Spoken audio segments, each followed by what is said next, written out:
అంతరాయతిమిరోపశాంతయే శాంతపావనమచింత్య వైభవం తం నరం వపుషి కుంజరం ముఖే మన్మహే కిమపి తుందిలం మహః. శరణం కరవాణి శర్మదం తే చరణం వాణి చరాచరోపజీవ్యం కరుణామసృణైః కటాక్షపాతైః కురు మాం అంబకృతార్థసార్థవాహం. శారదా శారదాంభోజవదనా వదనాంబుజే సర్వదా సర్వదాస్మాకం సన్నిధిః సన్నిధిం క్రియాత్.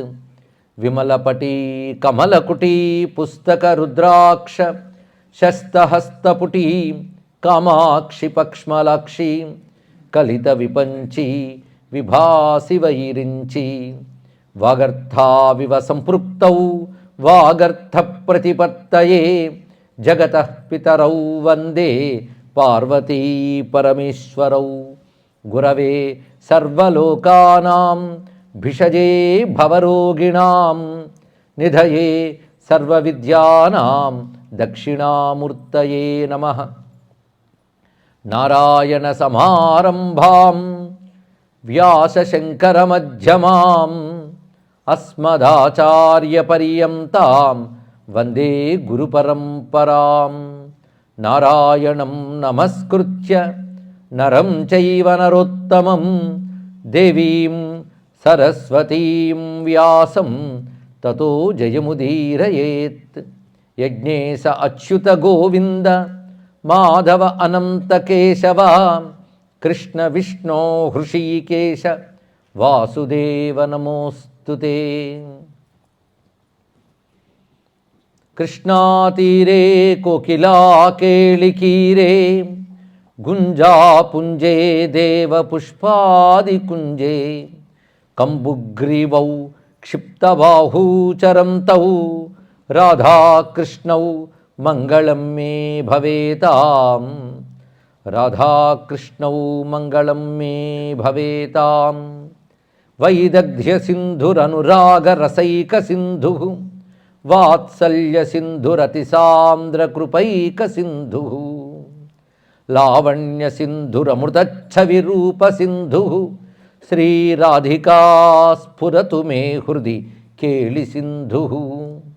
ప్రీతిరివ మూర్తిమతి రససింధోస్సార సంపదివ విమలా వైదగ్ధీనాం హృదయం కాచన బృందావనాధికారిణీ జయతి. బృందావనాధికారిణీ జయతి. సచ్చిదానందరూపాయ విశ్వోత్పత్యాదిహేతవే తాపత్రయ వినాశాయ శ్రీకృష్ణాయ నమో నమః. శ్రీకృష్ణాయ నమో నమః. శివాయ గురవే నమః. శివాయ గురవే నమః. శివాయ గురవే నమః. శ్రీమాత్రే నమః. శ్రీమాత్రే నమః. శ్రీమాత్రే నమః. శ్రీ విష్ణురూపాయ నమః శివాయ. శ్రీ విష్ణురూపాయ నమః శివాయ. శ్రీ విష్ణురూపాయ నమః శివాయ. శ్రీకృష్ణ శరణం మమ. శ్రీకృష్ణ శరణం మమ. శ్రీకృష్ణ శరణం మమ. రాధే కృష్ణ రాధే కృష్ణ రాధే కృష్ణ రాధే రాధే కృష్ణ రాధే కృష్ణ రాధే కృష్ణ రాధే రాధే రాధే కృష్ణ రాధే కృష్ణ రాధే కృష్ణ రాధే రాధే రాధే కృష్ణ రాధే కృష్ణ రాధే కృష్ణ రాధే రాధే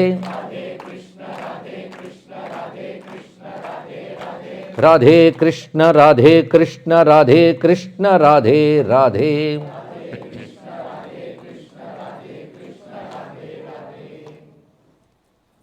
నమో మహద్భ్యో ఋషిభ్యో గురుభ్యో నమః. యమునాయై నమః. శ్రీ బృందావనాధీశ్వర్యై నమః. శ్రీ రాధాకృష్ణాభ్యాం నమః. శ్రీ రాధాకృష్ణ పరబ్రహ్మమునకు నమస్కరిస్తూ స్వామి సన్నిధిలో చెప్పుకు వస్తున్న భక్తి శాస్త్రం శాండిల్య భక్తి సూత్రాలు నిన్నటి వరకు చెప్పుకున్న దాని ఒక్క సమీక్ష ఒక్క వాక్యంలో చెప్పుకోవాలంటే 2 ఆహ్నికములుగా చెప్పబడ్డ మొదటి అధ్యాయంలో మొదట ఆహ్నికం భక్తి స్వరూపం చెప్తున్నది, రెండవ ఆహ్నికం భక్తి ప్రాధాన్యం చెప్తున్నది. భక్తి సాక్షాత్ముక్తి హేతువు అంటే నేరుగా ముక్తినిచ్చున్నది అని అర్థం. మరి మిగిలినవో వాటికి క్రమేణా భక్తికి సహకరిస్తాయి. భక్తి కలగడానికి మిగిలినవి సాధనలు అవుతాయి. ముక్తి మాత్రం భక్తి వల్లనే లభిస్తుందని ప్రతిపాదన చేస్తున్నారు శాండిల్య వారు. దాన్ని ప్రతిపాదన చేసినప్పుడు సాధారణంగా జ్ఞానాదేవ కైవల్యం ఇత్యాది విషయాలు ఉన్నాయి కనుక జ్ఞానము కూడా పరమాత్మ యందు పరమప్రీతిని కలిగించి తద్వారా ముక్తినిస్తుంది కనుక జ్ఞానం చాలా ముఖ్యమైనదే, కానీ జ్ఞానం లేనిది భక్తి కలగడం కూడా కష్టమే. అయితే కొన్ని సందర్భాల్లో జ్ఞానం లేకుండా భక్తి కలిగిన వారు కనిపిస్తారు మనకి. గోపికలు మొదలైనటువంటి వారి విషయం చెప్తున్నప్పటికీ భక్తి యొక్క ప్రాధాన్యం అంత గొప్పది, కానీ భక్తి లేని ముక్తి లేదని ప్రతిపాదన చేస్తూ మరి మిగిలిన సాధనల్లో యోగాది శాస్త్రముల విషయం ఏంటి, యోగం ముఖ్యం అవునా కాదంటే అవసరమే, యోగాభ్యాసం కూడా అవసరమే. ఎందుకంటే మనం చేసేటువంటి ఆధ్యాత్మిక సాధనలకి యోగం అని పేరు. మనం పూజ చేసినా ప్రాణాయామం చేసుకుంటాం కదా, అది జపతపాదుల్లో కూడా యోగం అంతర్లీనంగా పెట్టారు. యమనియమాదులు ఇవన్నీ కూడా మనకి ఉపాసనా విధుల్లో అంతర్లీనమై ఉన్నాయి. యమము నియమముని ఏవైతే పతంజలి యోగ సూత్రాల్లో చెప్పాడో అవే మనకి సాధారణంగా ఉపాసనాది నియమాలు, సదాచార నియమాలు అవన్నీ అక్కడే కనబడతాయి. అదేవిధంగా ప్రాణాయామము, జపము ఇత్యాదులన్నీ కూడా ఈశ్వర ప్రణిధానం అని చెప్పబడుతున్న యోగంలో అంతర్భాగమే. కానీ యోగం భక్తికి చాలా అవసరం. కానీ యోగంలో భక్తి అనేది యమనియమాల్లో ఒకటిగా చెప్పారు, ఈశ్వర ప్రణిధానాద్వా అని. కానీ పరమమైనది మాత్రం సమాధి అని చెప్పారు. కనుక భక్తి అక్కడ సమాధి పొందడానికి సాధన అయ్యింది కనుక భక్తి గొప్పదా యోగం గొప్పదా చెప్పండి అన్నాడు. స్పష్టమైంది కదా. ఎందుకంటే భక్తి ద్వారా సమాధి అయినప్పుడు భక్తి కంటే గొప్ప సమాధి అవ్వాలి కదా. మీ యోగశాస్త్రం ప్రకారంగా అది ఉన్నది కదా అంటే దాన్ని సరిగ్గా అర్థం చేసుకోండి అంటున్నారు శాండిల్య భక్తి సూత్రాలు. నిన్న మనం చెప్పుకున్న చివరి వాక్యములవి ఒక్కసారి స్మరించుకుందాం. యోగస్తు ఉభయార్థమపేక్షణాత్ ప్రయాజాదివత్. యోగం అనేది ఉభయార్థం, రెండిటికి కావాలన్నారు. అంటే జ్ఞాన మార్గానికి కావాలి, భక్తి మార్గానికి కూడా యోగం కావలసినదే.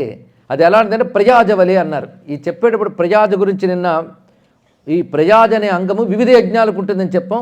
స్పష్టంగా ఇప్పుడు తెలుసుకోవడానికి అందమైన ఉపమానం వాడాడు ఇక్కడ శాండిల్యుడు.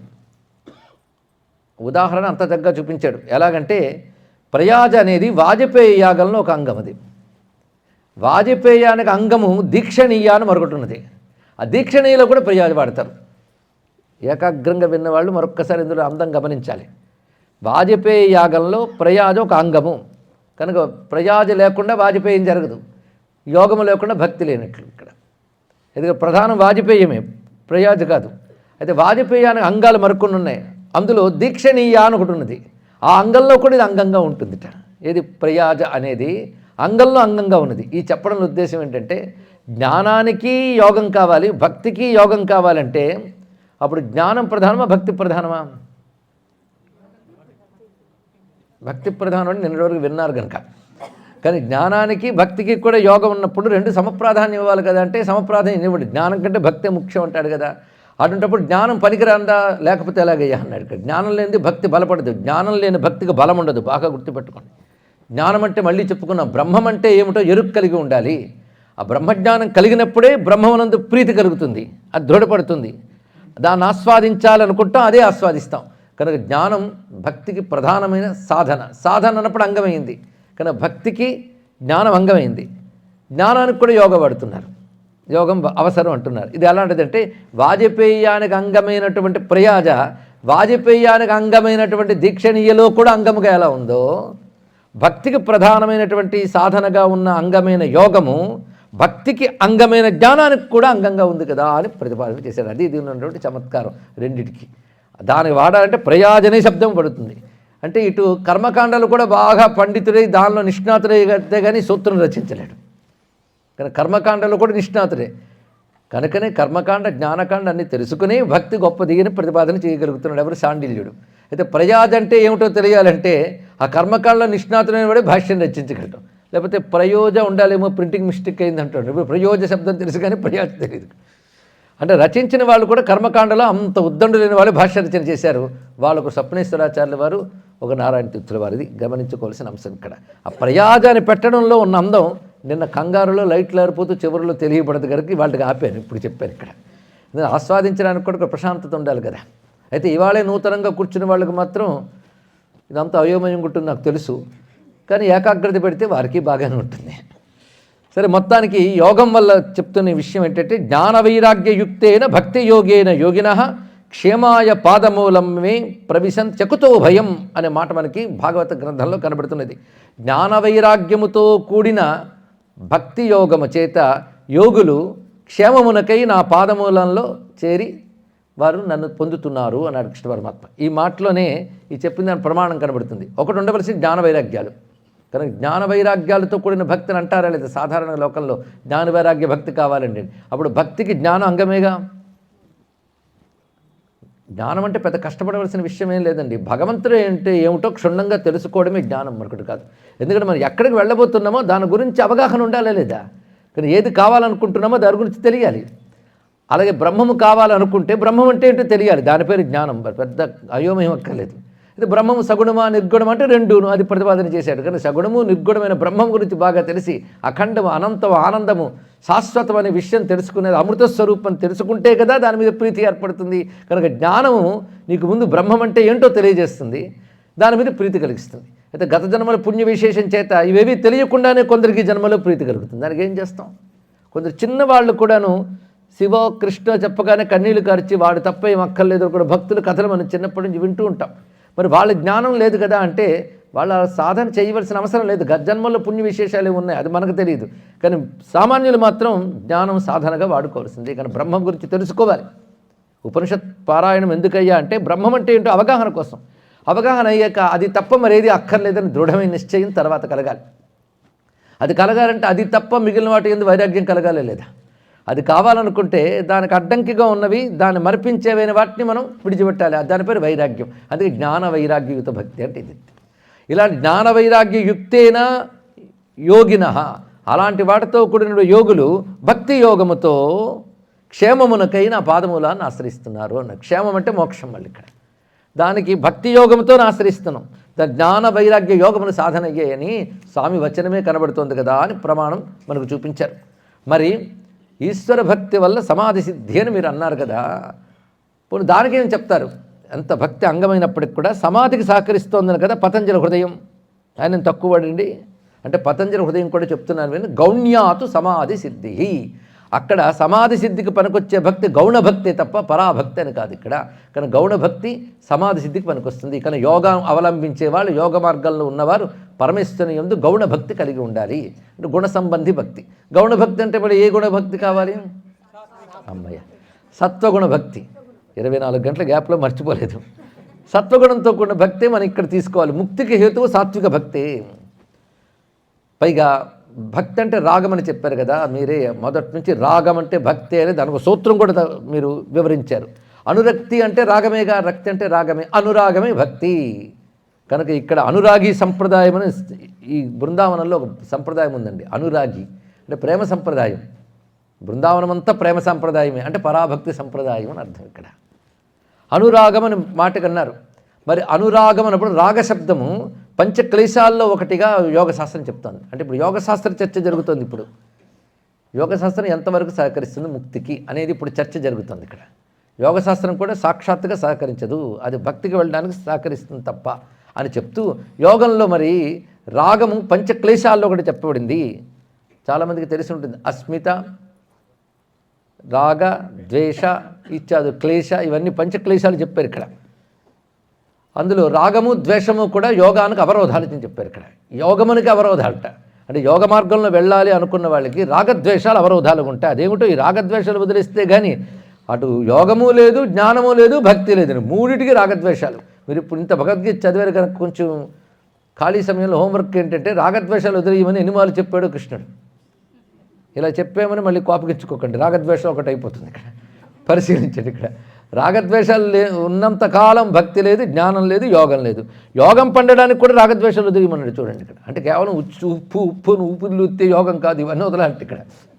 కనుక మనం యోగా టీచర్ని పిలిపించుకొని కాళ్ళు చాచి చేతులు చాచి ఉచ్ఛ్వాస చేసి మనం యోగులమైపోవును అనుకోవద్దు. అవి మధ్యలో 2 భాగాలే, ఆసనం ప్రాణాయామం 2 పార్ట్స్, దాని ముందు ఎన్ని ఉన్నాయండి. కానీ రాగద్వేష వియుక్త ఇస్తూ అని కృష్ణ పరమాత్మ గీతలో చెప్తాడు. రాగద్వేషాలు విడిచిపెట్టుకొని పతంజలి యోగశాస్త్రంలో చెప్తాడు. పోనీ దేని నుంచి తప్పించుకొని వెళదామన్నా అక్కడ ఇదే మాట. పోనీ జ్ఞానంలో చెప్తున్నాడు, జ్ఞానం వదిలేసి భక్తి వైపు వస్తే భక్తిలోనే అదే చెప్తాడు. ఈ 2 వదిలేసి యోగా వైపు వస్తే అక్కడ అదే చెప్తున్నాడు. కానీ రాగద్వేషాలు విడిచిపెట్టుకోమని చెప్పినప్పుడు రాగం అంటే ఏమిటి? ప్రేమ. ద్వేషం ఏంటంటే దానికి ఆపోజిట్. మళ్ళీ నువ్వేమంటున్నావు? హేయా రాగత్వాదితి చేత్. హేయము రాగము. హేయం అంటే విడిచిపెట్టదగినది. రాగం అనేది విడిచిపెట్టదగ్గదైనప్పుడు రాగాన్ని నువ్వు భక్తి కింద ఎందుకు చెప్పావు అంటే మీరు సరిగ్గా వినలేదండి. హేయా రాగత్వాది చేత్ నా ఉత్తమాస్పదత్వాత్ సంగవత్ అన్నాడు. రాగము అనేది ప్రేమ ఎప్పుడు చెడ్డది కాదు. ప్రేమ ఎప్పుడు చెడ్డది కాదు. లవ్ ఈజ్ డివైన్ అని ఒప్పుకోవాల్సిందే.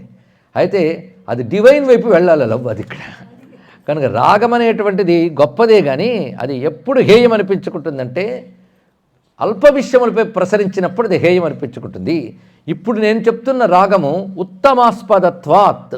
ఉత్తమము ఆస్పదము. ఆస్పదం అంటే స్థానము, ఆవాసము. ఇక్కడ ఈ ప్రేమ అనేది ఉత్తమమైన దాన్ని ఆశ్రయించాలని చెప్తున్నాము. కానీ రాగం దేన్ని ఆశ్రయించాలి? ఉత్తమాన్ని. ఉత్తమం ఎవడు? పరమాత్మ. పరమేశ్వరుణ్ణి ఆశ్రయించిన రాగం భక్తి అన్నామే తప్ప ప్రపంచాన్ని ఆశ్రయించిన రాగము హేయం. యోగశాస్త్రం చెప్పిన రాగము ప్రపంచ విషయాల పట్ల ఉన్న రాగము హేయము, విడిచిపెట్టదగినది అని చెప్పింది. అందుకని పరమాత్మ పై చెప్పవలసిన రాగం మాత్రం ఉన్నతమే. కనుక మీరు యోగశాస్త్రంలో చెప్పిన పదాన్ని సరిగ్గా అర్థం చేసుకోండి అని చెప్తూ అది సంగవత్ అన్నాడు. ఇక్కడ సంగవత్ అంటే లౌకిక విషయములతో సంగము వలె అది హేయము కాదు. ఇది చెప్పడం ఇక్కడ. అది పరమాత్మతో సాంగత్యమే రాగము కనుక అది ఉన్నతమైన వాడు పరమాత్మ కనుక రాగము విడిచిపెట్టదగినది కాదు. ఏ విషయంలో? భక్తి విషయంలో. అంతేకాదు ఇప్పటి వరకు తెలియని దాన్ని బట్టి కర్మ జ్ఞాన యోగములు 3 మార్గాలు చెప్పారు. కర్మ జ్ఞాన యోగములు. ఈ 3 మార్గముల కంటే భక్తి గొప్పది అని శాస్త్రంలో చెప్పిన మాట మీకు ప్రమాణం చూపిస్తున్నానంటూ తర్వాత సూత్రంలో చెప్తున్నాడు. తదేవ కర్మ జ్ఞాని యోగిభ్య ఆధిక్య శబ్దాత్. శబ్దాత్ అని వచ్చిన మరికొన్ని విషయంలో అని చెప్పుకున్న ఉపదేశాత్ శబ్దాత్ అని వస్తే శాస్త్ర ప్రమాణం అని అర్థం. ఇక్కడ సూత్రాల్లో ఎక్కడైనప్పటికి కూడా ఉపదేశాత్ అని వచ్చినా శబ్దాత్ అని వచ్చినా శాస్త్రమునందు చెప్పబడింది కనుక అని అర్థం ఇక్కడ. ఎందుకంటే మన తర్కాల్లో అంటే సనాతన ధర్మం భారతదేశపు తర్కంలో ఏముంటుందంటే నీ తెలివితేటలతో మాట్లాడడం కాదు, ప్రమాణం కూడా ఉండాలి ఒకటి అని ఎప్పుడు చెప్తారు. తెలివితేటలకే ఉందండి, వీడి తెలివితేటలు వాడివైతే వాడి తెలివితేటలు వాడివి. మసిపూసి మారేడుకాయ చేసే తెలివితేటలు చేస్తే వాడి మేధావి. కనుక ఈ తెలివితేటలకు ప్రమాణం ఉండాలి. అది మన సంప్రదాయం. వాద సంప్రదాయంలో ప్రమాణం అనేది అంత ప్రధానంగా చెప్పబడుతున్నది. అందుకే ఆదిశంకరులు అప్పుడు విజయం సాధించారంటే ప్రమాణం ఏంటి నీకు అని అడిగాడు ఆయన. ఇక్కడ నీకు నాకు మాట్లాడడానికి వాదించడానికి ఒక ప్రమాణం ఉండాలి. ఇద్దరం ఆ స్టాండర్డ్ దాటకూడదు. దాన్ని బేస్ చేసుకుని మాట్లాడు తర్కం. అలాగే దేనికైనా మనకు తరించడానికి ప్రమాణం మాత్రం శాస్త్రం ఒప్పుకుని కదా మఠం వేసి కూర్చున్నాం. వేదం చెప్పిన ప్రకారం వేదం కర్మ చెప్పిందా, జ్ఞానం చెప్పిందా, యోగం చెప్పిందా, భక్తి చెప్పిందా, 4 చెప్పింది. ఎందుకంటే ఒక్క దానితో తరించగలిగే జన్మలే ఇవి. అందుకే వాటికి సహాయాలు కావాలి ఇక్కడ. కానీ ఒకదానికొకటి సహకరిస్తాయి తప్ప ఏదో ఒకటి పట్టుకు వేలాడకూడదు. అంతేకాదు మనకేదో వచ్చిందని మిగిలిన వాటిని నిందించరు. అదే ప్రతిరోజు చెప్తున్నాం ఈ విషయాన్ని. ఇక్కడ మానవుల్లో ఒక స్వభావం ఉంటుందండి. ఒక విషయం గొప్పగా అర్థమైనప్పుడు, మొదట అర్థమైనప్పుడు, రెండవది గొప్పదని చేస్తున్నప్పుడు, ప్రాక్టీస్ చేస్తున్నప్పుడు మనకేమనిపిస్తుందంటే ఇదే గొప్పది అనిపిస్తుంది, మంచిదే. అక్కడి నుంచి ఏమవుతుందంటే మిగిలినవి తక్కువ అని భావం ఏర్పడుతుంది. ప్రతి సిద్ధాంతాలు వచ్చిన ప్రమాదం అది. అవునా లేదు చెప్పండి. ఇది సైకలాజికల్ ఫ్యాక్టర్. ఇది ప్రతి దాంట్లో మీకు కనబడుతుంది. చూడండి, ఒక సినిమా చూస్తాం, బాగా నచ్చిపోతుంది, ఎంత తాదాత్మ్యం చెందిపోదామంటే ఈ సినిమా తప్ప మిగిలిన వాళ్ళు వేస్ట్ అని, ఇంకా అక్కడ కాకుండా మిగిలిన వాళ్ళు తిట్టడం. సినిమానే కాదు, సిద్ధాంతాలన్నీ ఇలాగ ఉంటాయి.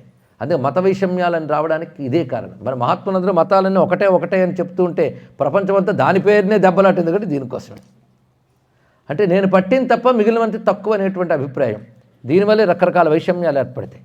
కానీ నువ్వు తరించడానికి నువ్వు నమ్మిన ఒక శాస్త్రం తీసుకున్నాక ఆ శాస్త్రంలో చెప్పిన పలు త్రోవలని సమన్వయించుకోగలగాలి. ఇక్కడ వాటిని మనం విరోధించరాదు. నీ జీవలక్షణం బట్టి నీకు మార్గంలో చక్కగా వెళ్ళిపోతున్నావు, వీటిని మనం నిందించుకో. నువ్వు దానిలో సరిగ్గా వెళితే ఆ తర్వాత ఎలా వెళ్ళాలో ఆ మార్గమే చూపిస్తుంది. ఇది తెలుసుకోవాల్సింది. అది కర్మ జ్ఞాని యోగిభ్య. ఈ మూడింటి కంటే భక్తి ఆధిక్యమని శాస్త్ర ప్రమాణము. అందుకే ప్రమాణంతో ప్రతిపాదించాలి గొప్పతనాన్ని. ఆ ప్రమాణం ఏమిటి? శాస్త్రం. అందుకే శబ్దాత్ అనే మాట అన్నారు శాస్త్రము ద్వారా. ఏమిటి ఆ శబ్దము అంటే సాండిల్యుడు ప్రమాణంగా తీసుకుంటున్నవి వేదము, ఉపనిషత్తులు. వేదం అనగానే ఉపనిషత్తులు కూడా అంతర్భాగంగానే విడిగా చెప్పక్కర్లేదు. వేదము, భగవద్గీత, ఇతిహాస పురాణాలు, భాగవతం, ఇవి ప్రమాణంగా తీసుకుని మాట్లాడుతున్నాడు. పైగా వ్యాఖ్యాతులు భాగవత శ్లోకములు చెప్పినప్పటికి కూడా సాండిల్యుడు మాత్రం భగవద్గీత ప్రమాణం ఎక్కువ చూపిస్తున్నాడు. వేద ప్రమాణం, భగవద్గీత ప్రమాణం, ఈ రెండు ఎక్కువ చూపిస్తున్నాడు. ఎందుకంటే వేదం ఎంతో భగవద్గీత అంత గనక, తత్సారం గనక. ఇక్కడ ఆయన చూపిస్తున్నది శబ్దాత్, అంటే భగవద్గీతను చెప్పాడు కదయ్యా, కర్మజ్ఞాన భక్తి కంటే ఇది గొప్పది అని. ఎక్కడ చెప్పాడంటే తపస్విభ్యోధికో యోగి జ్ఞానిభ్యోపి మతోధిక కర్మిభ్యశ్చాధికో యోగి తస్మాత్ యోగి భవార్జున అని చెప్తూ, యోగినామపి సర్వేషాం మద్గతేనాంతరాత్మన శ్రద్ధావాన్ భజతే యో మాం సమేయుక్త తమోమత. స్పష్టమైన కృష్ణవచనం. సమస్తమైన యోగుల్లో అంటే కర్మ జ్ఞాన యోగ యోగుల్లో, కర్మ జ్ఞాన యోగ మార్గం, ఈ మూడింట్లో ఉన్న యోగుల్లో, ఎందుకంటే వీళ్ళందరూ కూడా యోగాన్ని అనుసరించారు. యోగం అంటే ఏది పరమాత్మని చేర్చుతుందో దాని పేరు యోగం. కర్మ ఆయన వైపే తీసుకెడుతుంది, జ్ఞానం ఆయన వైపు తీసుకెడుతుంది, యోగం ఆయన వైపు తీసుకెడుతుంది. అయితే సాక్షాత్తుగాన క్రమంగాన అనేది వేరే చర్చ, కానీ మూడు అవసరమేగా. కనుక యోగినామ సర్వేషాం అంటే మూడు రకాల యోగుల్లో. ఎందుకంటే మనకు యోగాన్ని కూడా తక్కువ చేయకూడదు. యోగంలో సమాధి స్థితి పొందేవారు, శరీరాన్ని దివ్యంగా మలుచుకున్నవారు, అవతల వారు హృదయాన్ని తెలుసుకోగలిగిన వారు, అష్టసిద్ధులతో లోకానికి ఉపకారం చేసేవాళ్ళు, వేల వేల ఏళ్ల వయసున్న వాళ్ళందరూ యోగుల్లో ఉంటారు ఇక్కడ. అలాంటి యోగులందరిలోనూ యోగినామ సర్వేషాం మద్గతేన అంతరాత్మన, మద్గతేన అంటే నాయందు సమర్పితమై నాయందు ప్రవేశింపజేయబడ్డ మనస్సుతో, శ్రద్ధావాన్ శ్రద్ధ కలిగి, భజతే యో మాం నాయందు ఎవడిగా భక్తి ఉంటుందో అక్కడ చెప్పాడు. సమే యుక్తతమోమత, అతడు అన్ని విధాల గొప్ప యోగి. యుక్త తమః సూపర్లేటివ్ డిగ్రీ వాడాడు చూడండి ఇక్కడ. యుక్తులలో అంటే యోగుల్లో తమః సూపర్లేటివ్, అటువంటి వాడు గొప్ప యోగి అని. భక్తేగా ఆధిక్య శబ్ద శ్రవణాత్, అది శబ్దాత్ అనే మాటకు. కానీ భక్తి యొక్క ఆధిక్యం ఎవరు చెప్పారు ఇప్పుడు వాచనం? నిద్రలు వస్తున్నాయా పాపం. కృష్ణ పరమాత్మ తెలియజేశాడు, భక్తి యొక్క ఆధిక్యాన్ని తెలియజేశాడు. అంతేకాదు ప్రశ్న నిరూపణాభ్యాం ఆధిక్య సిద్ధే, తర్వాత సూత్రం ఇది ఇక్కడ. ప్రశ్న నిరూపణాభ్యాం ఆధిక్య సిద్ధే. ప్రశ్న నిరూపణం అంటే ఒక ప్రశ్నించడం, దాని సమాధానం చెప్పడం, దాని ద్వారా కూడా భక్తి యొక్క ఆధిక్యాన్ని చెప్పాడు. మీకు తెలుసా అన్నారు. మళ్ళీ ఎక్కడ? ప్రశ్న నిరూపణలతో ఆధిక్యమే చెప్పబడుతుంది. ఎక్కడ? భగవద్గీతలోనే. ఎవరు చెప్పారమ్మా? చాలా సంతోషం. నేను కాదు, ఇప్పుడు ఇది చెప్పిన వాళ్ళు ఎవరైనా ఇక్కడ అంటే వాళ్ళు యాక్టివ్గా వింటుండేది మీరు సంతోషం చెప్తున్నాం మరొకటి కాదు. ఇక్కడ కృష్ణ పరమాత్మ చెప్పాడు ప్రశ్న నిరూపణలు. ఎక్కడ అంటే భగవద్గీతలోనే అర్జునుడు అడుగుతున్నాడు. ఏవం సతతయుక్తాయే భక్తాస్త్వాం పర్యుపాసతే, ఇక్కడ కనబడుతుంది. ఇక్కడ భక్తుల్లో యోగుల్లో ఎవరు గొప్పవారని నీ యొక్క ఉద్దేశము అంటే సర్వత్రగం అచించంచ కూటస్థమచలం ధ్రువం అని ప్రారంభిస్తాడు. సర్వత్రగం అంతటా ఉన్నవాడు, అచించుడు మనస్సుకి వాక్కుకి అందనివాడు, కూటస్థం అన్నిటికీ ఆధారమైన వాడు, ఏ వికారం లేనివాడు, అచలం చెదరనివాడు, ధ్రువం శాశ్వతమైనవాడు. ఇప్పుడు చెప్పింది ఎవరి గురించి? పరమాత్మ గురించి. పరమాత్మ యొక్క లక్షణం ఇది ఇక్కడ అని బ్రహ్మము గురించి తెలియజేస్తున్నాడు. అలాంటి ఏతు సర్వాణి కర్మాణి మయి సన్యస్య మత్పరాహ, అలాంటి పరమాత్మ గురించి తెలుస్తూ సర్వకర్మలు ఆయనకు సన్యసించి అంటే అర్పించి అని నిర్గుణము సగుణము రెండూ తెలియజేశాడు ఇక్కడ బ్రహ్మం గురించి. అంటే నిర్గుణ వాక్యం చెప్పాడు, సగుణ వాక్యం చెప్పాడు, తెలియజేసి అంటాడు అలాంటి వారు నా ఎడల భక్తి కలిగితే తేషామహం సముద్ధర్త మృత్యు సంసార సాగరాత్ అని చెప్పాడు. రెండూ తెలియజేసి అంటే సగుణ నిర్గుణ స్వరూపంగా బ్రహ్మమును తెలియజేస్తూ అటువంటి నా యందు ఎవరికి భక్తి ఉందో వారిని మృత్యు సంసార సాగరం నుంచి ఉద్ధరిస్తాను అని స్వామి చెప్పాడు ఇక్కడ. అయితే సగుణమా నిర్గుణమా? బ్రహ్మము. అయితే నిర్గుణమైన బ్రహ్మమును పట్టుకున్నట్టు కష్టం అని కూడా స్వామి చెప్పాడు. ఇది కూడా ప్రశ్న నిరూపణలోనే కనబడుతుంది ఇక్కడ. ఎలా కనబడుతుంది అంటే స్వామి చెప్పినటువంటి గీతావాక్యం 12వ అధ్యాయంలో చూడమని చెప్తున్నాడు. ఎక్కడ చెప్పంటే క్లేశోధికతరస్తేషాం అవ్యక్తాసక్త చేతసాం అవ్యక్తాహి గతి దుఃఖం దేహవద్భిరవాప్యతే. ఇది ఆయన చెప్పిన మాట. స్పష్టంగా ఆయన చెప్పేసాడు. నీకెందుకు చేయకూడవా? అవ్యక్తము అంటే నిర్గుణం అనే మాటకి మరొకటి అర్థం అవ్యక్తం. అంటే నీకు స్పష్టంగా రూపం లేదు, నామం లేదు, చెప్పడానికి ఇవి తెలియబడట్లేదు. గుణములుంటే కదా వ్యక్తం, గుణము లేనిది అవ్యక్తమే. కానీ భగవంతుడు నిర్గుణుడే ఒప్పుకుంటాను, కానీ అవ్యక్తం. అవ్యక్తం అనే మాట కొంతమేరకు అబ్స్ట్రాక్ట్ అనేది సరిపోతుంది ఇక్కడ. అబ్స్ట్రాక్ట్ అయిన అబ్స్ట్రాక్ట్ అయిన దాన్ని మనం ఎలా ఆశ్రయించగలం, ఎలా పట్టుకోగలం అంటే మనం అని కలిపేసుకో. కొందరు పట్టుకోగలిగే వాళ్ళు ఉంటారు ఇక్కడ. వాళ్ళు అతి తక్కువ మంది.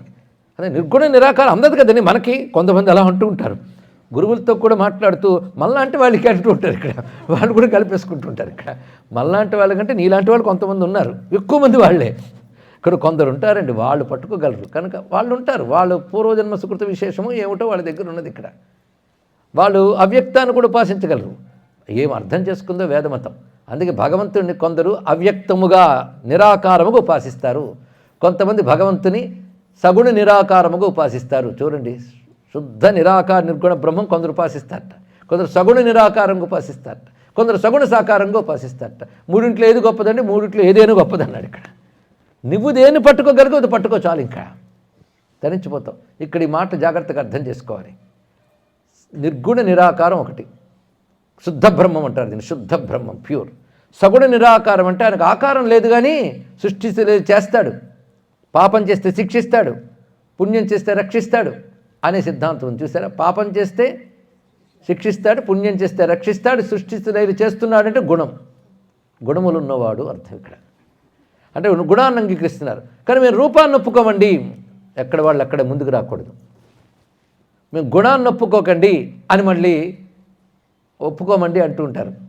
అంటే ఆకారాన్ని ఒప్పుకోం కానీ గుణాన్ని మాత్రం ఒప్పుకుంటారు. సృష్టిలో చేస్తున్నాడు ఒప్పుకుంటారు, అబ్జర్వ్ చేస్తున్నాడు అంటారు, పైగా నువ్వు పాపం చేస్తే తాట తీస్తాడంటారు, ఇవన్నీ చెప్తారు.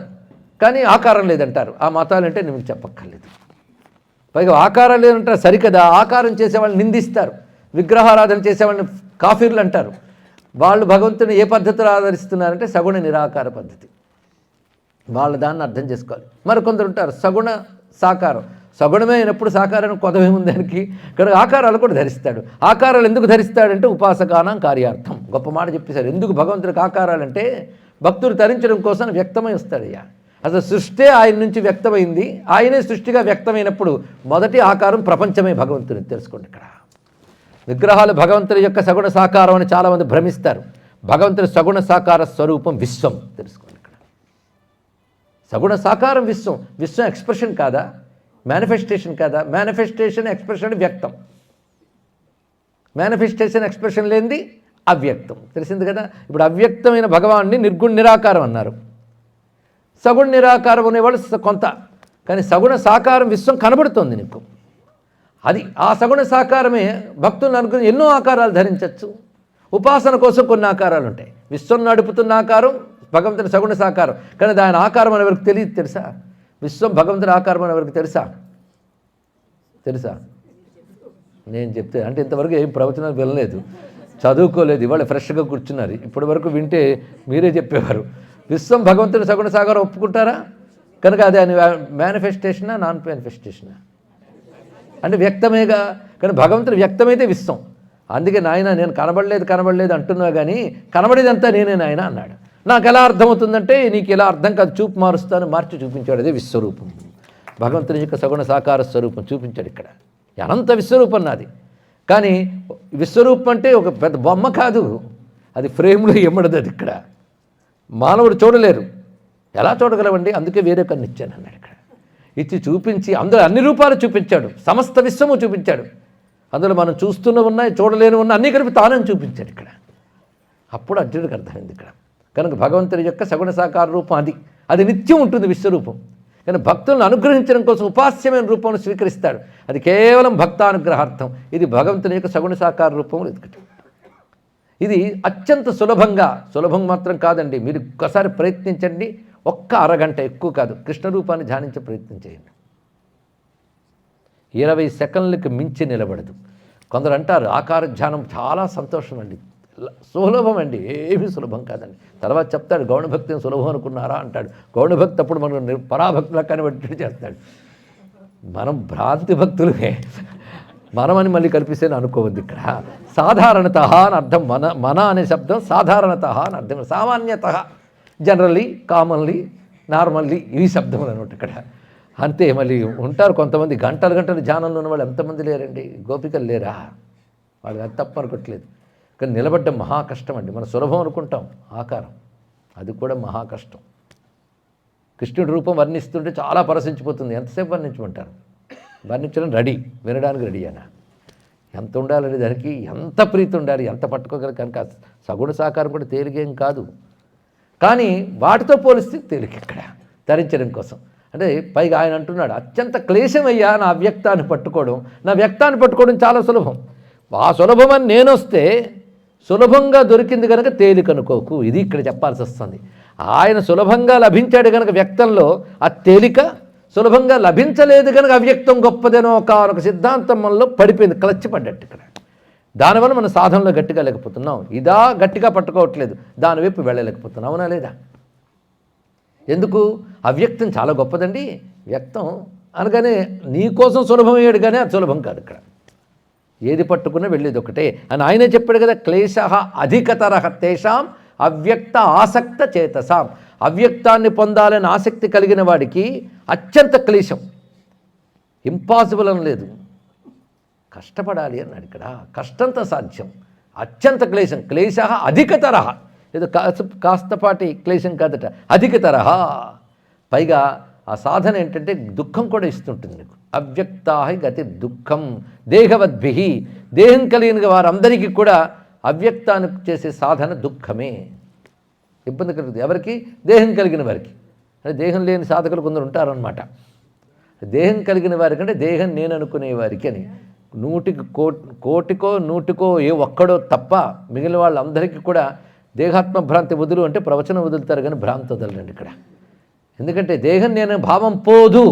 గంటల కొద్ది వేదాంత వచనం పలికిన ఒక మహావేదాంతి కూర్చొని ఏంటి అలా ఉన్నా ఇలా ఉన్నా అని తిడుతూ ఉంటాడు. వాడు దేహాత్మభ్రాంతి వదలలేదని అర్థమైపోతుంది ఇక్కడ. అంత తేలిక దేహాత్మభ్రాంతి వదలడం. అది దేహం కలిగిన వారందరూ కూడాను అవ్యక్తాన్ని పట్టుకోవడం మహా కష్టం. సాధన అత్యంత దుఃఖకరంగా ఉంటుంది. అందుకే వ్యక్తాన్ని ఉపాసించు. అందుకే నా వ్యక్త రూపంలో నేను వచ్చాను అని చెప్పాడు ఇక్కడ. వ్యక్తం అనగానే మళ్ళీ చెప్పుకోవాలి, నిత్యమైన విశ్వరూపం కానీ వివిధములుగా మనల్ని అనుగ్రహించడం కోసం లీలగా స్వామి స్వీకరించిన ఉపాస్య రూపములు కానీ వ్యక్తములు. వీటితో నన్ను ఆరాధించు, తరించిపోతావు. రెండిటి వల్ల పొందేది మాత్రం ఒకటే అని అనేక విధములుగా చెప్తూ నిర్విశేషం పరం బ్రహ్మ సాక్షాత్కర్తుమనీశ్వరా ఏమందాస్తేను కంప్యంతే సవిశేష నిరూపణై. నిర్విశేష బ్రహ్మము, సవిశేష బ్రహ్మమని మళ్ళీ రెండు చెప్తున్నారు. ఈ రెండింటికి తేడా ఏం లేదండి. అవ్యక్త బ్రహ్మమని నిర్విశేషం అంటారు. విశేషం అంటే పర్టికులర్, నిర్విశేషం అంటే జనరల్. విశేషం అంటే రాముడు, కృష్ణుడు, శివుడు ఒక రూపం అనగానే పర్టికులర్. నిర్విశేషం అంటే జనరల్, సర్వవ్యాపకమైనది ఆయనది జనరల్. నిర్విశేష బ్రహ్మము అన్నా, నిర్గుణ బ్రహ్మమన్నా, అవ్యక్త బ్రహ్మమన్నా ఒకటే. సవిశేష బ్రహ్మం అంటే సగుణ సాకారాదులు సవిశేష బ్రహ్మములు. సవిశేష బ్రహ్మములు ఎందుకు వచ్చాయంటే నిర్విశేష బ్రహ్మమును పొందలేని వారి కోసం సవిశేష నిరూపణై, సవిశేష నిరూపణలతో భగవంతుడు వ్యక్తమయ్యాడు. ఇక్కడ ఒక్క మాట చెప్పుకోవాలి. కొద్ది రోజుల క్రితం ఒక పెద్ద స్కాలరు ఒక మాట చెప్పాడు. నేను యూనివర్సల్ అండి, కానీ ఆస్తికుడినే నేను, కానీ ఏదైనా నా మతాన్ని నేను పాటిస్తాను, కానీ స్టేజ్ మీద విష్ణువు, శివుడు, కృష్ణుడు, రాముడు ఈ మాటలను నేను సృష్టికర్త అని అంటాను నేను అన్నాడు అక్కడ. అంటే శివుడు, కృష్ణుడు, రాముడు అంటే హిందూ మతం అయిపోతుంది, కానీ సృష్టికర్త, దేవుడు ఇలాంటి మాట్లాడితే కామన్ అయిపోతుంది. అందుకని సృష్టికర్త అంటానండి నేను. అసలు మీ శివ, విష్ణు, కృష్ణ శబ్దాలకు అర్థం తెలుసా అని అడగాల్సి వచ్చింది ఇక్కడ. శివుడు అంటే శుభస్వరూపుడు, సృష్టికర్త శుభస్వరూపుడు కాడా చెప్పు. విష్ణువు సర్వవ్యాపకుడు, సృష్టికర్త సర్వవ్యాపకుడు కాడా. కృష్ణ అంతటిని తన శక్తితో కర్షించి నడిపేవాడేవాడు వాడు కృష్ణుడు. చెప్పు ఇప్పుడు సృష్టికర్తకు శబ్దాలు కావా ఇవి? ఇది బాగా అందరూ వినాలండి. తెలుసు, క్షేత్రం తిరిగి వచ్చి ఇక్కడ నిద్రపోవడానికి పనికొస్తున్నప్పటికీ కూడా వాళ్ళ భక్తి జ్ఞానానికి సాధకులు భ్రాంతి చెందుతున్నారు, కానీ సిన్సియారిటీ లేని వాళ్ళకి హెచ్చరించుకొని శ్రద్ధగా వినవలసిన విషయం ఇక్కడ. సిన్సియారిటీ లేని వాడికి ఫస్ట్ క్లాస్ నుంచి అడ్మిషన్ లేదు ఇక్కడ వినడానికి. అర్థమవుతుందా? ఈ పాయింట్ జాగ్రత్తగా పట్టుకోవాల్సింది. మనం శివ, విష్ణు, కృష్ణ అనగానే ఇది హిందూయిజం అనుకుని జనరల్ చేయడం కోసం తీసేస్తాడు. ఒక ఆయన యోగా యూనివర్సల్ చేయాలనుకుని వెళ్ళాడు, ఇక్కడ బాగా టీచర్గా ఫేమస్ అయిపోయాడు. వెళ్ళిపోయి విదేశాల్లో మాట్లాడుతూ ఈశ్వర ఉపాస్య తస్య వాచక ప్రణవ పతంజలి చెప్పాడు. ఓంకారం కానీ ఓం అని చేయాలని ఇక్కడ చెప్పాడు, అక్కడ చెప్పలే. ఎందుకంటే వారి దగ్గరకు వచ్చి కొందరు అన్నారు, మీరు ఓంకారం చేయమని చెప్తున్నారు, మా మతంలో ఓంకారం నిషేధం అండి అంటే, అప్పుడు మీ మతం లేదుంది అదే చేసుకోండి అన్నాడు అని పతంజలి చెప్పాడా? నువ్వెవడికి చెప్పడానికి, అది కాదు ఇది చేసుకో, నువ్వెవడికి చెప్పాడు? నువ్వు చెప్తుంది పతంజలి యోగ సూత్రం. అక్కడ నేను ఏమనాలో ఆయన చెప్తున్నాడు. నువ్వు తీసేసి ఏమైనా చేసుకోండి పతంజలి అన్నాడు చెప్పు. అది అడగగలగాలండి మనం ఇక్కడ. అడిగాడు ఒక ఆయన, పట్టుకు నిలదీశాడు ఆయన్ని, లెంపలేసుకున్నాడు. అలా నిలదీసే వాళ్ళు ఉండాలి ఇక్కడ. అడిగేవారు ఎవరినో, ఆ చెప్పిన వారు ఎవరో నేను చెప్పను, కానీ అడిగిన వారు మాత్రం రాజీవ్ మల్హోత్రా అనేటువంటి ఒక మేధావి, అమెరికాలో సెటిల్ అయినటువంటి మేధావి. మీరు ఇలాంటి పనులు చేసేసి బీయింగ్ డిఫరెంట్ అనేది తెలుసుకోలేక అన్ని సమానం అనగానే వాడిది వాడుకుని హిందూ మతాన్ని కొల్లబొడుస్తున్నాడు. జాగ్రత్త అని చెప్పేది మనం తెలుసుకోలేకపోతున్నాం. అన్నీ సమానం ఏ స్థితిలో? బూడిదైతే అన్నీ సమానమే, వస్తువు ఉన్నంతకాలం అన్నీ దేని డిఫరెన్స్ దాన్ని తెలుసుకోండి. కర్రే కుండే తగలడితే అన్నీ బూడిదే తెలుసుకోండి ఇక్కడ. ఇది తెలియాలి. కనుక అన్నీ సమానమైన యోగం మనదే, ప్రణమం మనదే. మరి కృష్ణ సృష్టికర్త అనే కాన్సెప్ట్ హిందూ మతాన్ని తెలుసుకోండి ఇక్కడ. ఇక్కడి నుంచి తీసుకున్నారు మీరందరూ.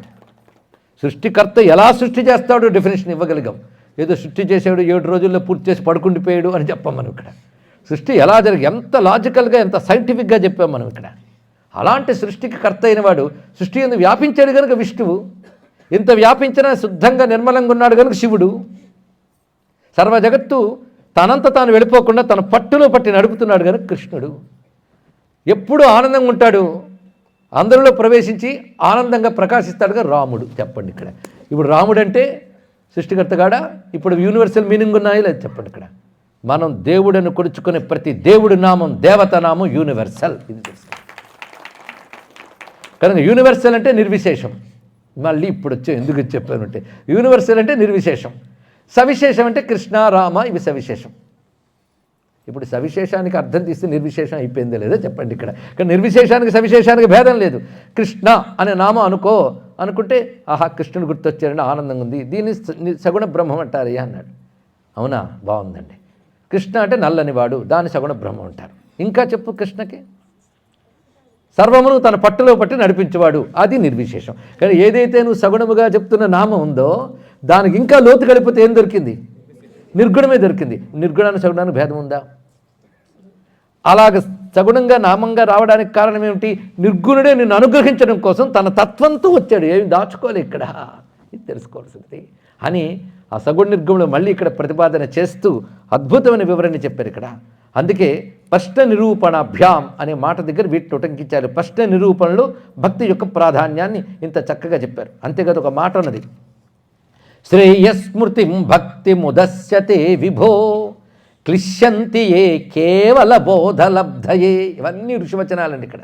కేవల బోధలబ్ధయే, కేవలం జ్ఞానం మాత్రమే చాలు అనుకునేటువంటి వారు క్లిశ్యంతి క్లేశపడుతున్నారు. తేషామసౌ క్లేశలయే వశిష్యతే. అలా క్లేశపడేవారికి అంటే భక్తిని విడిచిపెట్టి కేవలం జ్ఞానమే ఏకరువు పెట్టే వాళ్ళకి మిగిలేది ఏమిటంటే క్లేశమే మిగులుతుంది ఇక్కడ. క్లిశ్యలయే వశిష్యతే. ఎందుకయ్యా అంటే మీకు ఉదాహరణ చెప్తాను వినండి. నాణ్యర్యతా స్థూల తుషావఘాతినాం. ఊక దంపుడిన మాట విన్నారు ఇప్పుడు. ఊకను దంచుతున్నాడు. ఊక ఎంతసేపు దంచితే ధాన్యం వచ్చును, బియ్యం వచ్చును? ఎంతసేపు ఊక దంచినా బియ్యం ఎలా రాదో, కేవల బోధలబ్ధయే, కేవలం జ్ఞానం పట్టుకుని దాని గురించే చర్చ చేస్తామనుకునే వాళ్ళకు కూడా పరమార్థం లభించదు. ఇది చెప్పేశారు ఇక్కడ. కేవల బోధలబ్ధయే. చూశారు ఇక్కడ, భక్తి లేకుండా కేవలం జ్ఞాన విషయంలో పడుకుతూ అహం బ్రహ్మాస్మి తత్వమసి తత్తనగా నిరంజన్ నిర్వికల్ప అనుకునేటువంటి వాళ్ళు ఎవరుంటారో వాళ్ళు ఊకదంపుడు తప్ప సారం దొరకదు పో అన్నాడు ఇక్కడ. అయితే ఇక్కడ తెలుసుకోవాల్సింది, అందుకే జ్ఞాన మార్గం తక్కువదండి అంటే లెంపకాయ కొడతానంటాడు ఇక్కడ. జ్ఞాన మార్గం తక్కువ అని చెప్పాను నేను. ఎంత జాగ్రత్తగా మాట్లాడాలో శాస్త్రం దగ్గరికి వచ్చినప్పటికీ. కేవల బోధలబ్ధయే శబ్దం కూడా వేశాడు. కేవల బోధ చేత అంటే కేవలం గురువు చెప్పడం, శిష్యుడు వినడం, ఆ శబ్దం పట్టుకుని చర్చ చేసుకోవడం, అదే జ్ఞానం అనుకోవడం చేత లభించేది కాదు. కేవల బోధ అనేటువంటిది అది తుషావఘాతినం. తుష అంటే ఊక, దాన్ని దంచడం లాంటి సుమా అని శాస్త్రం బహువిధాలుగా చెప్తోంది కదా. ఇది ఇప్పుడు చెప్పింది భగవద్గీత వాక్యం. అమ్మయ్య చాలు ఒప్పుకున్నాం. శ్రద్ధయే భక్తియా? ఇదో పెద్ద ప్రశ్న. చూడండి, భక్తిని ఎన్ని రకాలుగా ఇంత చర్చ చేశాడు. కొంచెం ఆలోచించి ప్రవచనానంతరం శ్రవణం తర్వాత మననం చేయాలని చెప్పేమే. అదెవరైనా పొరపాటుని చేస్తే, ఎవరైనా చేస్తున్నారా? ఎందుకంటే క్లాస్ అనే ఉద్దేశంతో కానీ ఇన్ని క్వశ్చన్స్, ప్రవచనం అయితే సాధారణ ఈ ప్రశ్నలు వేయం, 1-on-1 ఉండదు. ఇక్కడ 1-on-1 అడుగుతున్నాం. ఎవరైనా మననం చేస్తున్నారా? శ్రవణం తర్వాత యాత్ర చేస్తున్నారు. చెయ్యొద్దని నేను అనలేదు. కావాలంటే యాత్రకు టైం దొరకకపోతే శ్రవణం మానేస్తాం. అది సాధన కాదు, కాలక్షేపం అవుతుంది. అందుకు పురాణ కాలక్షేపం. కానీ పురాణాలన్నీ కాలక్షేపం కాదు. పురాణ కాలక్షేపం వేరు, పురాణ శ్రవణం వేరు. తెలుసుకోండి. శ్రవణం సాధన వాళ్ళు. ఇక్కడ సాధన అయితే శ్రవణం తర్వాత మననంకి వెళ్ళినప్పుడే సాధన. ఒక్కసారి మననం చేస్తే ఎన్ని విశేష వాక్యములు, ఎన్నెన్ని చర్చలు చేస్తున్నాడు ఇక్కడ ఋషి మన కోసం అన్న తెలిస్తే సాండిల్యుడిది వినే యోగం మనకు లభించినది 2 చేతులు దోయిలిస్తామండి. ఇక్కడ ఏమి విషయంలో చెప్తున్నాడు. అది సీరియస్గా, సిన్సియర్గా, సీరియస్నెస్, సిన్సియారిటీ ఈ 2 ఉంటేనే తెలుస్తుంది. మొత్తానికి శ్రద్ధ గురించి చెప్తున్నాడు. శ్రద్ధయే భక్తియా? ఇది ప్రశ్న వేశాడు. శ్రద్ధయే భక్తి అంటే ఆ మాటకు వస్తే శ్రద్ధావాన్ భజతే యోమా అన్నాడు కదా. శ్రద్ధ కలిగిన వాడే నన్ను భజిస్తాడులే, శ్రద్ధ కలిగి భజించేవాడు ఎవడో అని ప్రారంభించారు కదా. శ్రద్ధావాన్ భజతే యోమా, శ్రద్ధ కలిగి నన్ను ఎవడు భజిస్తున్నాడో అంటే శ్రద్ధ అంత ప్రధానమన్నమాట. అంటే శ్రద్ధ గురించి చెప్తూ నైవ శ్రద్ధాతు సాధారణ్యాత్, ఈ తర్వాత సూత్రం. శ్రద్ధయే భక్తి అని కానీ శ్రద్ధ ఒకటే ప్రధానమని మాత్రం చెప్పడం అంటే అది భక్తికి మాత్రమే కాదయ్యా, అన్నిటికీ చెప్పాడు తెలుసుకోగలరు. శ్రద్ధయే భక్తి అని చెప్పడం కాదు, ప్రతిదానికి శ్రద్ధ ఉండాల్సిందే. భక్తికి మాత్రమే కాదు, శ్రద్ధ అనేది అన్నిటికీ కావాల్సిందే, దేనికైనా కావాలి. నేను కర్మకు మాత్రం శ్రద్ధ కూడదా అన్నాడు ఇక్కడ. శ్రద్ధ లేకుండా చేసే కర్మ కూడా వ్యర్థమే తెలుసా. కర్మ అంటే యజ్ఞయాగాది కర్తవులు, నిత్యనైమితి కర్మలు, ఇవన్నీ కర్మలు. ఈ కర్మలు కూడా శ్రద్ధ లేకపోతే ఫలించవు. కర్మకి శ్రద్ధ కావాల్సినదే. అంతెందుకు మీరు చదువుకుంటున్నారంటే చదువు మీదే శ్రద్ధ ఉండాల్సింది. శ్రద్ధ ఏ కర్మకైనా అవసరం. జ్ఞానానికి శ్రద్ధ అవసరం. శ్రద్ధావాన్ లభతే జ్ఞానం అన్నాడు స్వామియే. శ్రద్ధావాన్ భజతే యోమాం అన్నాడు. అంటే శ్రద్ధ అన్నిటికీ అవసరమని స్వామి చెప్పదలుచుకున్నాడు. అంటే శ్రద్ధయే భక్తి అనడానికి లేదు. కొందరు శ్రద్ధాభక్తులు అంటారు. అంటే శ్రద్ధ వేరు భక్తి వేరు అని చెప్పాడు కదా, ఒకటే కాదు కదా. అంటే శ్రద్ధయే భక్తి అనుకోరాదు. శ్రద్ధ లేకపోతే భక్తి లేదు.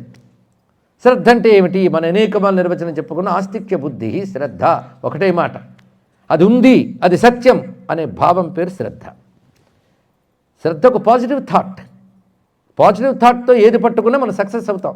నెగిటివ్ థాట్తో పట్టుకున్నాను కానీ నా డౌటేనండి అన్నావా లేదు తెలుసుకోండి. పట్టుకున్నాను కానీ నా డౌటేనండి అంటే ఫలించదు. శ్రద్ధతో ఆఖరి మందు కూడా శ్రద్ధ ఉంటేనే పనిచేస్తుంది. ఇక్కడ దేనికైనా కేవలం శ్రద్ధాబలంతో ఎన్నైనా సాధించవచ్చు అని చెప్తూ అన్నిటికీ శ్రద్ధను చెప్తూ భక్తికి కూడా శ్రద్ధ కావాలంట. కానీ శ్రద్ధయే భక్తి అని లేదు. శ్రద్ధతో భక్తి సాధన చేయాలని చెప్పడమే తప్ప శ్రద్ధ ఒక్కటి భక్తికి మాత్రమే పరిమితం కాదు, అన్నిటికీ కూడా ఉండవలసినదే. దీన్ని బట్టి శ్రద్ధా ప్రాధాన్యం కూడా తెలుస్తుంది. చూడండి, మన యజ్ఞయాగాది కర్తవ్యులు చేసినా దానిపైన పాజిటివ్ థాట్ ఉండాలి. కొంతమంది యజ్ఞం చేస్తుంటారు, గుడికి వెళ్తారు, ఆ దేవుడి ముందే తిట్టుకుంటుంటారు. నిజానికి దేవుడున్నాడని ఫీలింగ్ నీకుంటే అది శ్రద్ధ, అది సత్యం అని కదా వెళ్ళాం ఇంత ఖర్చు పెట్టుకుని. మరి ఆయన ముందు కొట్టుకోవడం ఏంటి? ఒకవైపు ఉన్నాడనేటువంటి భావంతో వెళుతూ లేడనే నిశ్చయంతో అక్కడ నిలబడ్డాం. వ్రతాలు చేసినప్పుడు పూజలు చేసినప్పుడు కూడాను మధ్యలో కాపు చెప్పాను, ఇటు పువ్వులు వేసేస్తుంటాడు, వీడు సాగి చెప్తుంటాడు. అంటే అక్కడ చేస్తున్నది ఎవరి మీద? కనుక శ్రద్ధ ఒక అంగమే తప్ప శ్రద్ధయే భక్తి కాదు.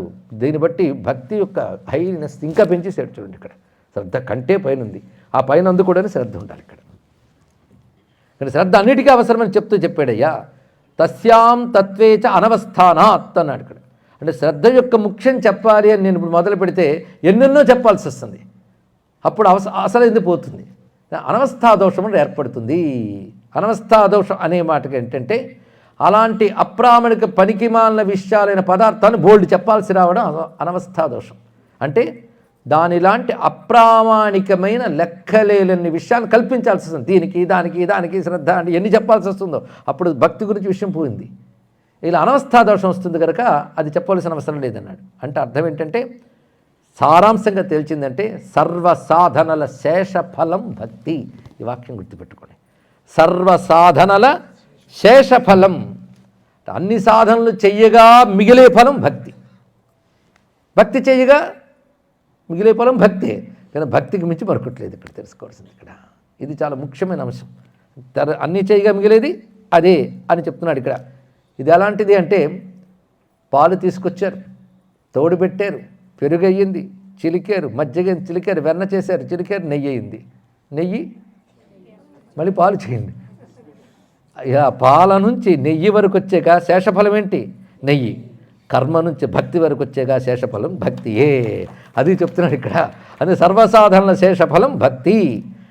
బ్రహ్మకాండస్తు ఏమి సాండిల్యుడండి, పదం పెట్టాడంటే ఇంకోటికి అవకాశం ఇవ్వకూడదు మళ్ళీ మాట్లాడడానికి, అలా పెడతాడు. అయితే అలా మాట్లాడేటంత తెలివితేటలు కూడా ఉండాలి కదా, ఇంకో అవకాశం ఇచ్చేటప్పుడు మాట్లాడే వాడుకు తెలియాలి. ఇక్కడ ఏది విన్నా ఒకటే నమస్తున్నారాయణ అంటే వీడికి ఏం తెలియదు అర్థం. కానీ ఇక్కడ ఎందరో పండితులు ఆయన మీదకి వస్తారు యుద్ధానికి, జ్ఞానమే గొప్పదనే వాళ్ళు, యోగాన్ని వాళ్ళందరికీ సమాధానాలు చెప్పాలి కదా. అందుకే చెప్తున్నట్టు బ్రహ్మకాండస్తు భక్తౌ తస్య అనుజ్ఞానాయ సామాన్యాత్ అన్నాడు. బ్రహ్మకాండము కూడా భక్తి ఎందే పర్యవసిస్తుంది. బ్రహ్మకాండం అంటే అన్నాడా? బ్రహ్మకాండం అంటే ఉపనిషత్తులు. జ్ఞానకాండం ఎందుకు అనలేదు? అక్కడ దొరికిపోతాడు ఒకవేళ అంటే. జ్ఞానకాండం అన్నాడా దొరికిపోయాడు ఈయన ఇక్కడ. ఎందుకంటే జ్ఞానకాండం అంటే అన్నిటికీ గొప్పది ఉపనిషత్తు వేదాంతం కదా, వేదాంతం జ్ఞానమే గొప్పదని చెప్తుంది కనుక నువ్వే అన్నావు జ్ఞానకాండని అంటాడు. అందుకే బ్రహ్మకాండ అన్నాడు. ఇక్కడ అద్భుతమైన శబ్దం వేసింది. ఇక్కడ బ్రహ్మమునకు సంబంధించిన చర్చ చేసే కాండ బ్రహ్మకాండ. ఉపనిషత్తు చెప్పేది బ్రహ్మమే, నేను ఎప్పుడు చెప్తున్నాం. పూర్వభాగం కర్మను కూడా చర్చ చేస్తుంది, ఇతర లోకాలోకముల గురించి చెప్తుంది, యజ్ఞముల గురించి చెప్తుంది. కానీ ఉపనిషత్తు మాత్రం బ్రహ్మము గురించే ప్రతిపాదన చేస్తుంది. దాని గురించి తెలుసుకోవడానికి నీకు ఎన్ని లాజిక్లు ఉన్నాయో వాటన్నిటినీ చక్కగా సమాధానం చెప్తూ బ్రహ్మం అంటే ఏంటో చెప్పడం ఉపనిషత్తుల యొక్క ఉద్దేశం. ఏ ఉపనిషత్తులు? అన్ని ఉపనిషత్తులు. అలాంటి ఉపనిషత్తులు మనం పెట్టుకున్న పేరేమిటి? జ్ఞానకాండ. ఈయన పెట్టిన పేరేమిటి? బ్రహ్మకాండ. అందుకే నారాయణ తీర్థులు చివరికంటాడు బ్రహ్మకాండ అనగా భక్తికాండ అన్నాడు. ఇక్కడ అంటే జ్ఞానం వల్ల భక్తి వచ్చి భక్తి వల్ల కదా పరమాత్మ లభిస్తాడు. నువ్వు మార్గం పరంగా పేరు పెట్టు జ్ఞానకాండ అని, మార్గం పరంగా పేరు పెడితే భక్తికాండ అంటాను నేను అన్నాడు ఇక్కడ. కానీ నిజానికి అది బ్రహ్మకాండ మాత్రమే. బ్రహ్మకాండం కూడా భక్తి ఎందే పర్యవసిస్తోంది అన్నాడు ఇక్కడ. అందుకు బ్రహ్మకాండంతు భక్తౌ, బ్రహ్మకాండము భక్తి ఎందే, భక్తౌ అంటే భక్తి ఎందే పర్యవసిస్తుంది అని అందులో ఉన్న అర్థం ఇక్కడ. కానీ బ్రహ్మకాండం కూడా భక్తిని చెప్పడానికే వచ్చినది అన్నాడు. అది కాదు జ్ఞానము అంటే అథాతో బ్రహ్మ జిజ్ఞాస అన్నాడే తప్ప జ్ఞాన జిజ్ఞాస అన్నాడా అన్నాడు ఇక్కడ. బాదరాయణ బ్రహ్మసూత్రములు అన్నాడు కానీ బాదరాయణ జ్ఞానసూత్రములు అనలేదు కదా. ఆయన కూడా బ్రహ్మసూత్రములు అన్నాడంటే ఉపనిషత్ కాండకు సూత్రాలు చెప్పాడు కనుక బ్రహ్మము గురించి సూత్రములు అన్నాడు తప్ప జ్ఞానసూత్రములు అనలేదు కదా. కానీ జ్ఞానకాండ ఎలా ఉంటావు, నేను పెట్టిన పేరు కాదు ఇది, వ్యాసుడే పెట్టాడు. బాదరాయణ అంటే బ్రహ్మకాండ అన్నాడు ఇక్కడ. పెడుతూ సూత్రం ఏం చెప్పాడు? అథాతో బ్రహ్మ జిజ్ఞాస, బ్రహ్మమును తెలుసుకున్నట్టుగా అన్నాడు. తెలుసుకున్న ఒక సాధన మాత్రమే. అదైతే నేను అథాతో భక్తి జిజ్ఞాస అన్నాను. దానికి అక్కడ తెలుసుకుంటే కానీ చెయ్యవు కనుక తెలియజేశాడు అంతే, ఇక్కడ మరొకటి కాదు. ఇక్కడ కానీ బ్రహ్మశబ్దమే వాడాడు ఉపనిషత్ అనే భాగానికి. ఎవరు? బాదరాయణుడు. అందుకే బ్రహ్మకాండ అనే శబ్దమే సరిపోయింది. అది తస్య అనుజ్ఞానాయ సామాన్యాత్. అది బ్రహ్మకాండని ఎందుకంటున్నాను అంటే అది అజ్ఞాతార్థ జ్ఞాపకత్వం, అజ్ఞాత అర్థ జ్ఞాపకత్వం. తెలియని దాన్ని తెలియజేసేదానికి జ్ఞాపకము అంటారు, లేదా తెలిసినా మరిచిపోయిన దాన్ని జ్ఞాపకం అంటారు. అంటే ప్రస్తుతం తెలియకుండా పోయింది, మొత్తాన్ని తెలియవలసిన దాన్ని తెలియజేయడాన్ని జ్ఞాపకము అంటారు, తెలియజేయుట. అందుకే శాస్త్రం అజ్ఞాతార్థ జ్ఞాపకత్వం అన్నాడు. అది అందుకే తస్య అనుజ్ఞానాయ అంటే దాన్ని తెలియుటకై వచ్చినది అన్నాడు.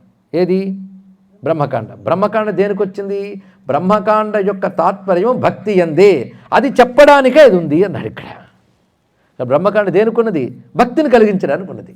అంటే జ్ఞానాన్ని కలిగించి జ్ఞానం ద్వారా భక్తిని కలిగించడం కోసం బ్రహ్మకాండ చెప్పబడుతుంది. కానీ బ్రహ్మకాండలో రెండే సాధనలు ఉన్నాయి, జ్ఞానం భక్తి. జ్ఞానం భక్తికి అంగముగా చెప్పబడుతుంది బ్రహ్మకాండ యందు. బ్రహ్మకాండ ద్వారా నువ్వు బ్రహ్మం అంటే ఏంటో తెలుసుకుని అదే పరమగమ్యం అనుకుని దానికి సర్వము త్యజించి దాని యందు ప్రీతి కలిగి దాని యందు రమిస్తుంటే భక్తి అయింది. ఆ భక్తి వల్ల ముక్తి లభిస్తుంది. ఇది బ్రహ్మకాండ యొక్క తాత్పర్యం. అదే బ్రహ్మకాండంతు భక్తౌ తస్ అనుజ్ఞానాయ సామాన్యాత్. సామాన్యాత్ అనే మాటకు అర్థం ఏంటంటే ఇక్కడ అనుజ్ఞానాయ అనే పదానికి అర్థం చెప్పుకున్నాం, అజ్ఞాతార్థ జ్ఞాపకాయ అని. అదేవిధంగా అను శాస్త్రీయ జ్ఞానోత్పత్తి అని, శాస్త్రీయ జ్ఞానాత్ పశ్చాత్ విజ్ఞానం తదర్థమితి. అనుజ్ఞానాయ అనే శబ్దానికి అర్థం నిర్వచనం చెప్తూ నారాయణ తీర్థులు అంటున్నారు, శాస్త్రీయ జ్ఞానాత్ పశ్చాత్ విజ్ఞానం తద్ అర్థమితి. ముందు శాస్త్రీయముగా బ్రహ్మము గురించి అంటే తెలుసుకునుట, అది అనుభవములకు తెచ్చుకునుట, దానికై వచ్చిందని చెప్పడానికి అనుజ్ఞానాయ అని చెప్పాడు అర్థం. సామాన్యాత్ అని చెప్పడంలో ఉద్దేశం ఏంటంటే రెండింటికి కూడా అన్నాడు, కర్మకాండకి బ్రహ్మకాండకు కూడా భక్తి ఎందే తాత్పర్యం. సామాన్యాత్ అనే మాటకి ఇది అంటే కర్మకాండకు కూడాను అది చేయడం వల్ల నీకు చిత్తం శుద్ధం అవుతుంది. చిత్తం శుద్ధమైతేనే పరమాత్మ అర్థమవుతాడు. పరమాత్మ అర్థమైతేనే భక్తి పండుతుంది. కనుక కర్మకాండ కూడాను వేదము యొక్క కర్మకాండ కూడా దానికై ఉద్దేశింపబడింది. కానీ కర్మకాండ జ్ఞానకాండములు రెండూ కూడా భక్తి ఎందే పర్యవసిస్తున్నాయి అనే విషయాన్ని చెప్తూ కింటు బ్రహ్మకాండమితి ఇది సూత్రితం తత్తు భక్త్యర్థత్వాత్ భక్తికాండమితి అన్నాడు ఇక్కడ. కనుక బ్రహ్మకాండాన్ని ఇప్పటి వరకు మనం అర్థం చేసుకున్న ప్రకారంగా భక్తికాండాన్ని చెప్పుకోవాలి. మొత్తానికి ఇప్పటి వరకు మనం చేసుకున్న చర్చలో భక్తి స్వరూపము, భక్తి యొక్క ఆధిక్యము తెలియజేసి పరమ సాధనా మార్గము, పరమ మార్గము భక్తి అని ప్రతిపాదన చేసేసాడు. మిగిలినవన్నీ కూడా భక్తిని వృద్ధి చెందుటకై స్థిరీకరింపబడినవి. అందుకే పెద్దలందరూ కూడా భక్తిని ప్రధానంగా చెప్పడానికి ఇది కారణం. ఎందుకంటే అదొక్కటే తేలిగ్గా రాదు. అహేతుకైన భక్తి పరమభక్తి, అది ఇమ్మని అందరూ అడిగారండి. మనల్ని అడగమంటే తర్వాత చూద్దానండి ఇవి కానివ్వండి అంటారా. నాకు ఇవేవి అక్కర్లేదని ముందే అనగలగాలంటే దమ్ము ఉండాలి. అందుకే కొన్ని స్తోత్రాలు చదవకూడదండి, దొరికే కానీ ప్రతి చదివకూడదు. ఎందుకంటే మన హృదయానికి విరుద్ధంగా ఉంటాయి స్తోత్రములు. శిక్షాష్టకం అని రాశారు చైతన్య మహాప్రభు. అది మనకు నిజంగా దొచ్చు కదా అని చదివేస్తే తర్వాత సరే ఇస్తాలే అని కృష్ణుడు అన్నాడా ఏడుస్తాం. నువ్వు అడిగేవి కదా అంటే ప్రమాదం. ఏమంటాడు తెలుసా? నా ధనం నా జనం నా సుందరీం కవితాం వా జగదీశ కామయే. నాకు ధనం వద్దు, జనం వద్దు, పెద్ద పెద్ద మేధాశక్తులు వద్దు, ఏమొద్దు, ఏ భోగసుఖాలు వద్దు. ఇది మనం చదవమంటే ఎంత భయపడతామంటే అర్థం తెలియదు కానీ సంస్కృతం రాదు కానీ సరిపోయింది. కానీ ఇవేవి అక్కర్లేదని స్తోత్రం ఎలా అవుతుందండి? దాన్ని 108 సార్లు చదవడం మరొకటి. నధనం నజనం నసుందరీం కవితాం వా జగదీశ కామయే. అలా కృష్ణుని స్తోత్రం చేసి ఏమిటో ఇంత దండం పెట్టాను కానీ దరిద్రంలో ఉన్నానంటే నువ్వు అడిగినట్లు లేదు. అందుకే స్తోత్రం చెప్పి ఫలస్సులు జాగ్రత్తగా చూసుకుని స్తోత్రాల భావం చూసుకుని చదువుకోండి. ఇక్కడ నధనం నజనం నసుందరీం కవితాం వా జగదీశ కామయే. ఇవేం అడగట్లేదు, మరి అడగడుగా అడిగి నాకు స్తోత్రం ఎందుకయ్యా అంటే మమ జన్మని జన్మరీశ్వరే భవతాద్భక్తి అహైతికి త్వయి. ఎన్ని జన్మలెత్తినా నీపై అహైతికి భక్తి ఉండుగాక, పరాభక్తి సిద్ధించుగాక అన్నాడు. అందుకే చైతన్య మహాప్రభు నా భక్తికి ఉదాహరణ చెప్తున్నాను. ఇక్కడ మొత్తానికి పూర్తి చేసి ఇప్పుడు సాధనల్లోకి వచ్చేసాడు. దేనికి సాధన? భక్తికి సాధన. ఇంకా సాధనాంశములు కావలసిన వాళ్ళ కోసం. సాధనలో భక్తికి సాధనలో ప్రధానమైన అంగం జ్ఞానం. సాధనలో జ్ఞానమే ప్రధానం, అందుకు వినాలి. జ్ఞానంలో ప్రధానం శ్రవణం, మననం. ఇదే ప్రధాన సాధన. ఎప్పుడు పరమాత్మ గురించి వినడం, వినదాన్ని మననం చేయడం. అది బలపడడానికి, ఈశ్వరానుగ్రహం పొందడానికి పూజ, పునస్కారం, సంకీర్తన ఇవన్నీ సహకరిస్తాయి. కానీ ప్రధానం శ్రవణం అన్నాలి. తెలుసుకోండి ఇక్కడ. ఎందుకంటే మనం శ్రవణం మననం చేసి పూజలు చేస్తున్న విన్న శక్తి, విన్న విజ్ఞానం జ్ఞాపకం ఉండకపోవచ్చు. కానీ శ్రవణం తర్వాత మననం. కనుక పెద్ద సాధన శ్రవణం అన్నాలి. ఈ మాట భక్తిలో కూడా చెప్పారు. జ్ఞానంలో శ్రవణం అన్నాలంటే జ్ఞానాంగంగా కాకుండా ఈ జ్ఞానమే భక్తికి సాధన అని నవ్విధ భక్తుల్లో మొట్టమొదటి చెప్పింది శ్రవణం, కీర్తనం, విష్ణు స్మరణం. స్మరణం దగ్గర మననం కలిసిపోయింది లీనమై. కానీ శ్రవణ, కీర్తన, మననములు 3 ఎందుకు చెప్పాడు? మరి శ్రవణం మననం సాధనలని జ్ఞానంలోనే చెప్పాడు కదంటే జ్ఞానానికి అదే సాధన అండి, భక్తికి అదే సాధన కాదు. శ్రవణంలో ఉన్న శ్రవణమన్నాలు, జ్ఞానంలో చెప్పిన శ్రవణమన్నాలు భక్తికి సాధనలు. అది తెలుసుకోండి ఇక్కడ. అది తెలుసుకోవాల్సింది. నిరంతరం వినాలి. ఎందుకంటే మనం వినేది గంట సేపు కృష్ణుడి గురించి, మన మీద పడే ప్రపంచం 23 గంటలు. దేనికి బలం ఎక్కువ చెప్పండి? ఇక్కడి ఏనుగులు ఏవో స్నానానికి వెళ్తాయట, గంట స్నానం చేస్తాయి, బయటకు వచ్చి మొత్తం దుమ్మేసుకు తిరుగుతాయి. ఏం లాభం?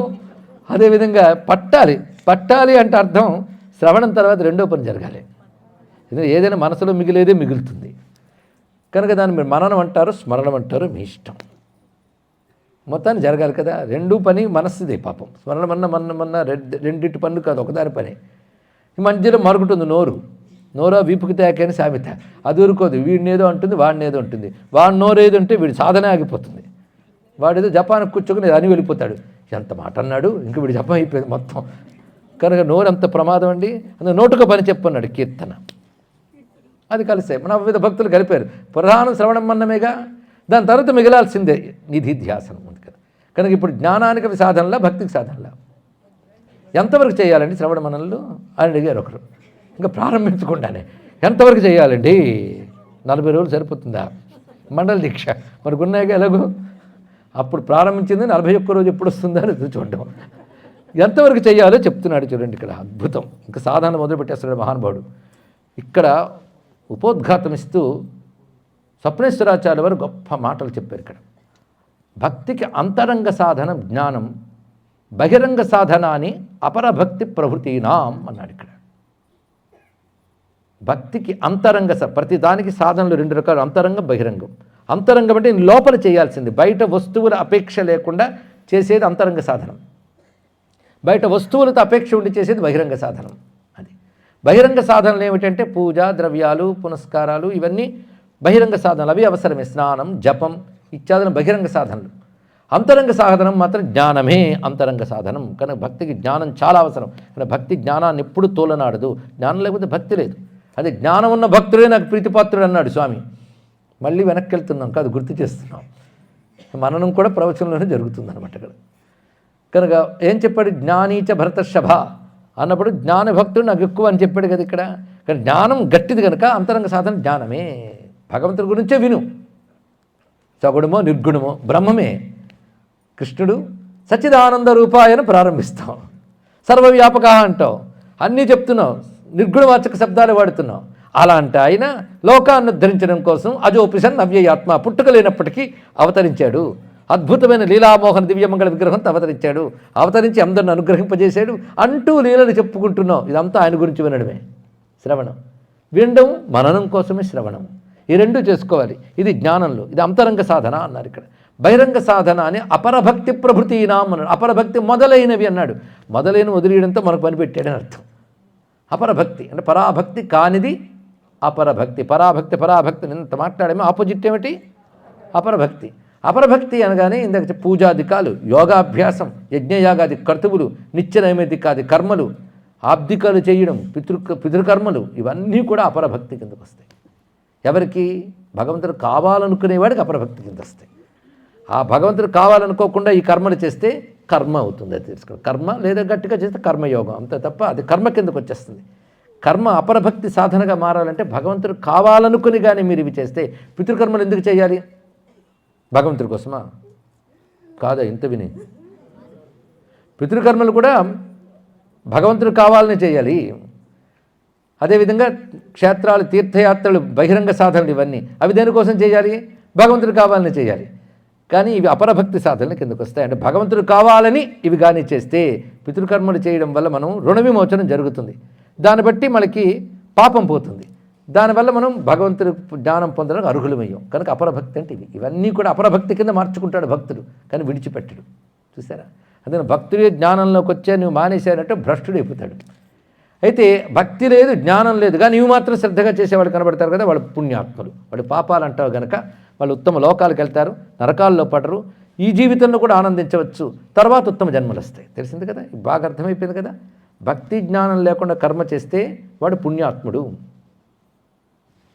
భక్తితో కర్మ చేస్తే అపరభక్తి సాధన కింద గెలుతుంది. కనుక రెండు అవసరమే అని దీన్ని బట్టి చెప్పుకోవడం ఇక్కడ చెప్తూ, తేషాం వివేకాయ, అపరభక్తి సాధనలు అంటే ఏమిటి, బహిరంగ సాధనలు అంటే ఏమిటి, అంతరంగ సాధనలు అంటే ఏమిటో తేషాం వివేకాయ, ఆ జ్ఞానం నీకు కలిగించడం కోసం ద్వితీయాధ్యాయ ఆరంభ, దానికోసం అధ్యాయం ప్రారంభిస్తున్నాను అన్నాడు ఇక్కడ. తెలిసింది కదా.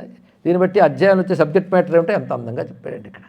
మీరు గమనించారో లేదో, చెప్పబోయే ముందు ఏం చెప్తున్నామో మొత్తంలో పూర్తయ్యాక ఏం చెప్పారో చెప్పుకుంటున్నాము. అంటే ఒక పాఠాన్ని ప్రజెంట్ చేసే తీరుతోనే ఇక్కడ చెప్పబడుతోంది కనుక సీరియస్గా వినవలసిన బాధ్యత శ్రోతలకు ఉంటుంది అని చెప్పడం. ఇక్కడ కూడా 2 రకాల సాధనలు చెప్తున్నాడు. ఎంతవరకు సాధన చేయాలి అంటే ప్రారంభిస్తున్నాడు, దానితో ప్రారంభిస్తున్నాడు. బుద్ధిహేతు ప్రవృత్తి ఆవిశుద్ధేరవఘాతాత్, ఇది సూత్రం. బుద్ధిహేతు ప్రవృత్తి ఆవిశుద్ధే అవఘాతాత్ లేదా అవఘాతవత్. బుద్ధిహేతు ప్రవృత్తి ఆవిశుద్ధే అవఘాతవత్, ఇది సూత్రం. అంటే బుద్ధి హేతు ప్రవృత్తి అంటే భగవంతుని యందు బుద్ధి లగ్నమయ్యేంత వరకు, లగ్నమగుట అంటే పరాభక్తి సిద్ధించు వరకు అని అర్థం. దీనికి ఇద్దరు 2 రకాల వ్యాఖ్యానం చేశారు. అంటే శుద్ధమైన బుద్ధి ఈశ్వరుని యందు లయమయ్యేంత వరకు, లేదా శుద్ధమైన బుద్ధి ఈశ్వరుని యందు పరమాత్మ యందు ప్రవర్తించుటకై అని అర్థం చెప్పచ్చు. అందుకే బుద్ధి హేతు ప్రవృత్తి, శుద్ధమైన బుద్ధి పరమాత్మ యందు ప్రవర్తించుటకై చేయాలి. ఎంతవరకు? ఆ విశుద్ధే, ఆ విశుద్ధత ఏర్పడే వరకు అన్నాడు. దీనికి నారాయణ తీర్థుల వారు అంటారు, ఆ విశుద్ధే భక్తి శుద్ధి పర్యంతం అన్నాడు. భక్తి శుద్ధమగునంత వరకు అన్నాడు. అంటే గౌణ భక్తి పరాభక్తిగా అయ్యేంత వరకు అర్థం చెప్పుకోవాలి అన్నాడు ఇక్కడ. అంతవరకు సాధన చేయవలసిందే, ఈ సాధనలు మానరాదు. దానికి ఎలాగండి అంటే అవఘాతవత్ అని ఒక ఉదాహరణ చెప్పాడు. అవఘాతము అంటే వడ్లు దంచడాన్ని అవఘాతం అంటారండి. వడ్లు ఎంతవరకు దంచాలి? ధాన్యం దంచాలి ఎంతవరకు అండి? ఊక దంపుడు నేను చెప్పలే, ధాన్యం దంపుడు. ధాన్యం ఎంతవరకు దంచాలి? బియ్యం వచ్చే వరకు. అందుకని 40 రోజులు చాలా, గంట చాలా, 2 గంటలా అని క్వశ్చన్ చేస్తావా? ధాన్యం దంచేది బియ్యం వచ్చే వరకు, సాధన జరిగేది పరమాత్మ యందు మనసు ప్రవేశించే వరకు అన్నాడు ఇక్కడ. ఇది చాలా అవసరం ఇక్కడ. ఈ మాట చెప్పేటప్పుడు విశుద్ధం అనే శబ్దం చక్కగా వాడాడు. చిత్తశుద్ధ్యర్థం అని అర్థం చెప్పి భక్తి శుద్ధ్యర్థం అని కూడా అర్థం చెప్పాడు. చిత్తశుద్ధి లభించి, చిత్తశుద్ధ్యర్థం అంటే సరిపోలేదు, భక్తి శుద్ధం కావాలి. అంటే గౌణ భక్తి పరాభక్తిగా అయ్యేంత వరకు బుద్ధి అందులో ప్రవర్తించుటకై అన్నాడు ఇక్కడ. పరమాత్మ యందు ప్రవర్తించాలి, కానీ ఆ బుద్ధి ప్రవర్తించడం చాలా కష్టం. అందుకే ఇంత కష్టపడి సాధన చేయవలసిందే. ఇన్ని క్షేత్రాలు ఎందుకు తిరగాలి? క్షేత్రాల్లో బుద్ధి భగవంతుడి మీదకి వెళ్ళినట్టు మన గృహకార్యాల్లో వెళ్ళదు. గమనించండి, నిత్య జీవిత వ్యవహారాలు అవునా లేదా? ఇక్కడ మీరు కృష్ణుడు అనుకున్నంతగా మీ ఊళ్ళో మీరు అనుకోగలరా?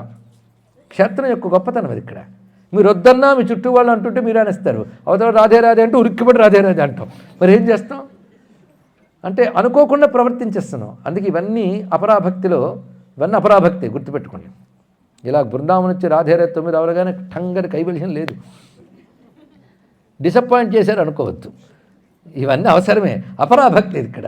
ఈ అపరాభక్తి ఎంతవరకు ఉండాలి? అంతరంగ బహిరంగ సాధనలు రెండూను బుద్ధహేతు ప్రవృత్తి ఆవిశుద్ధేరవఘాతవత్.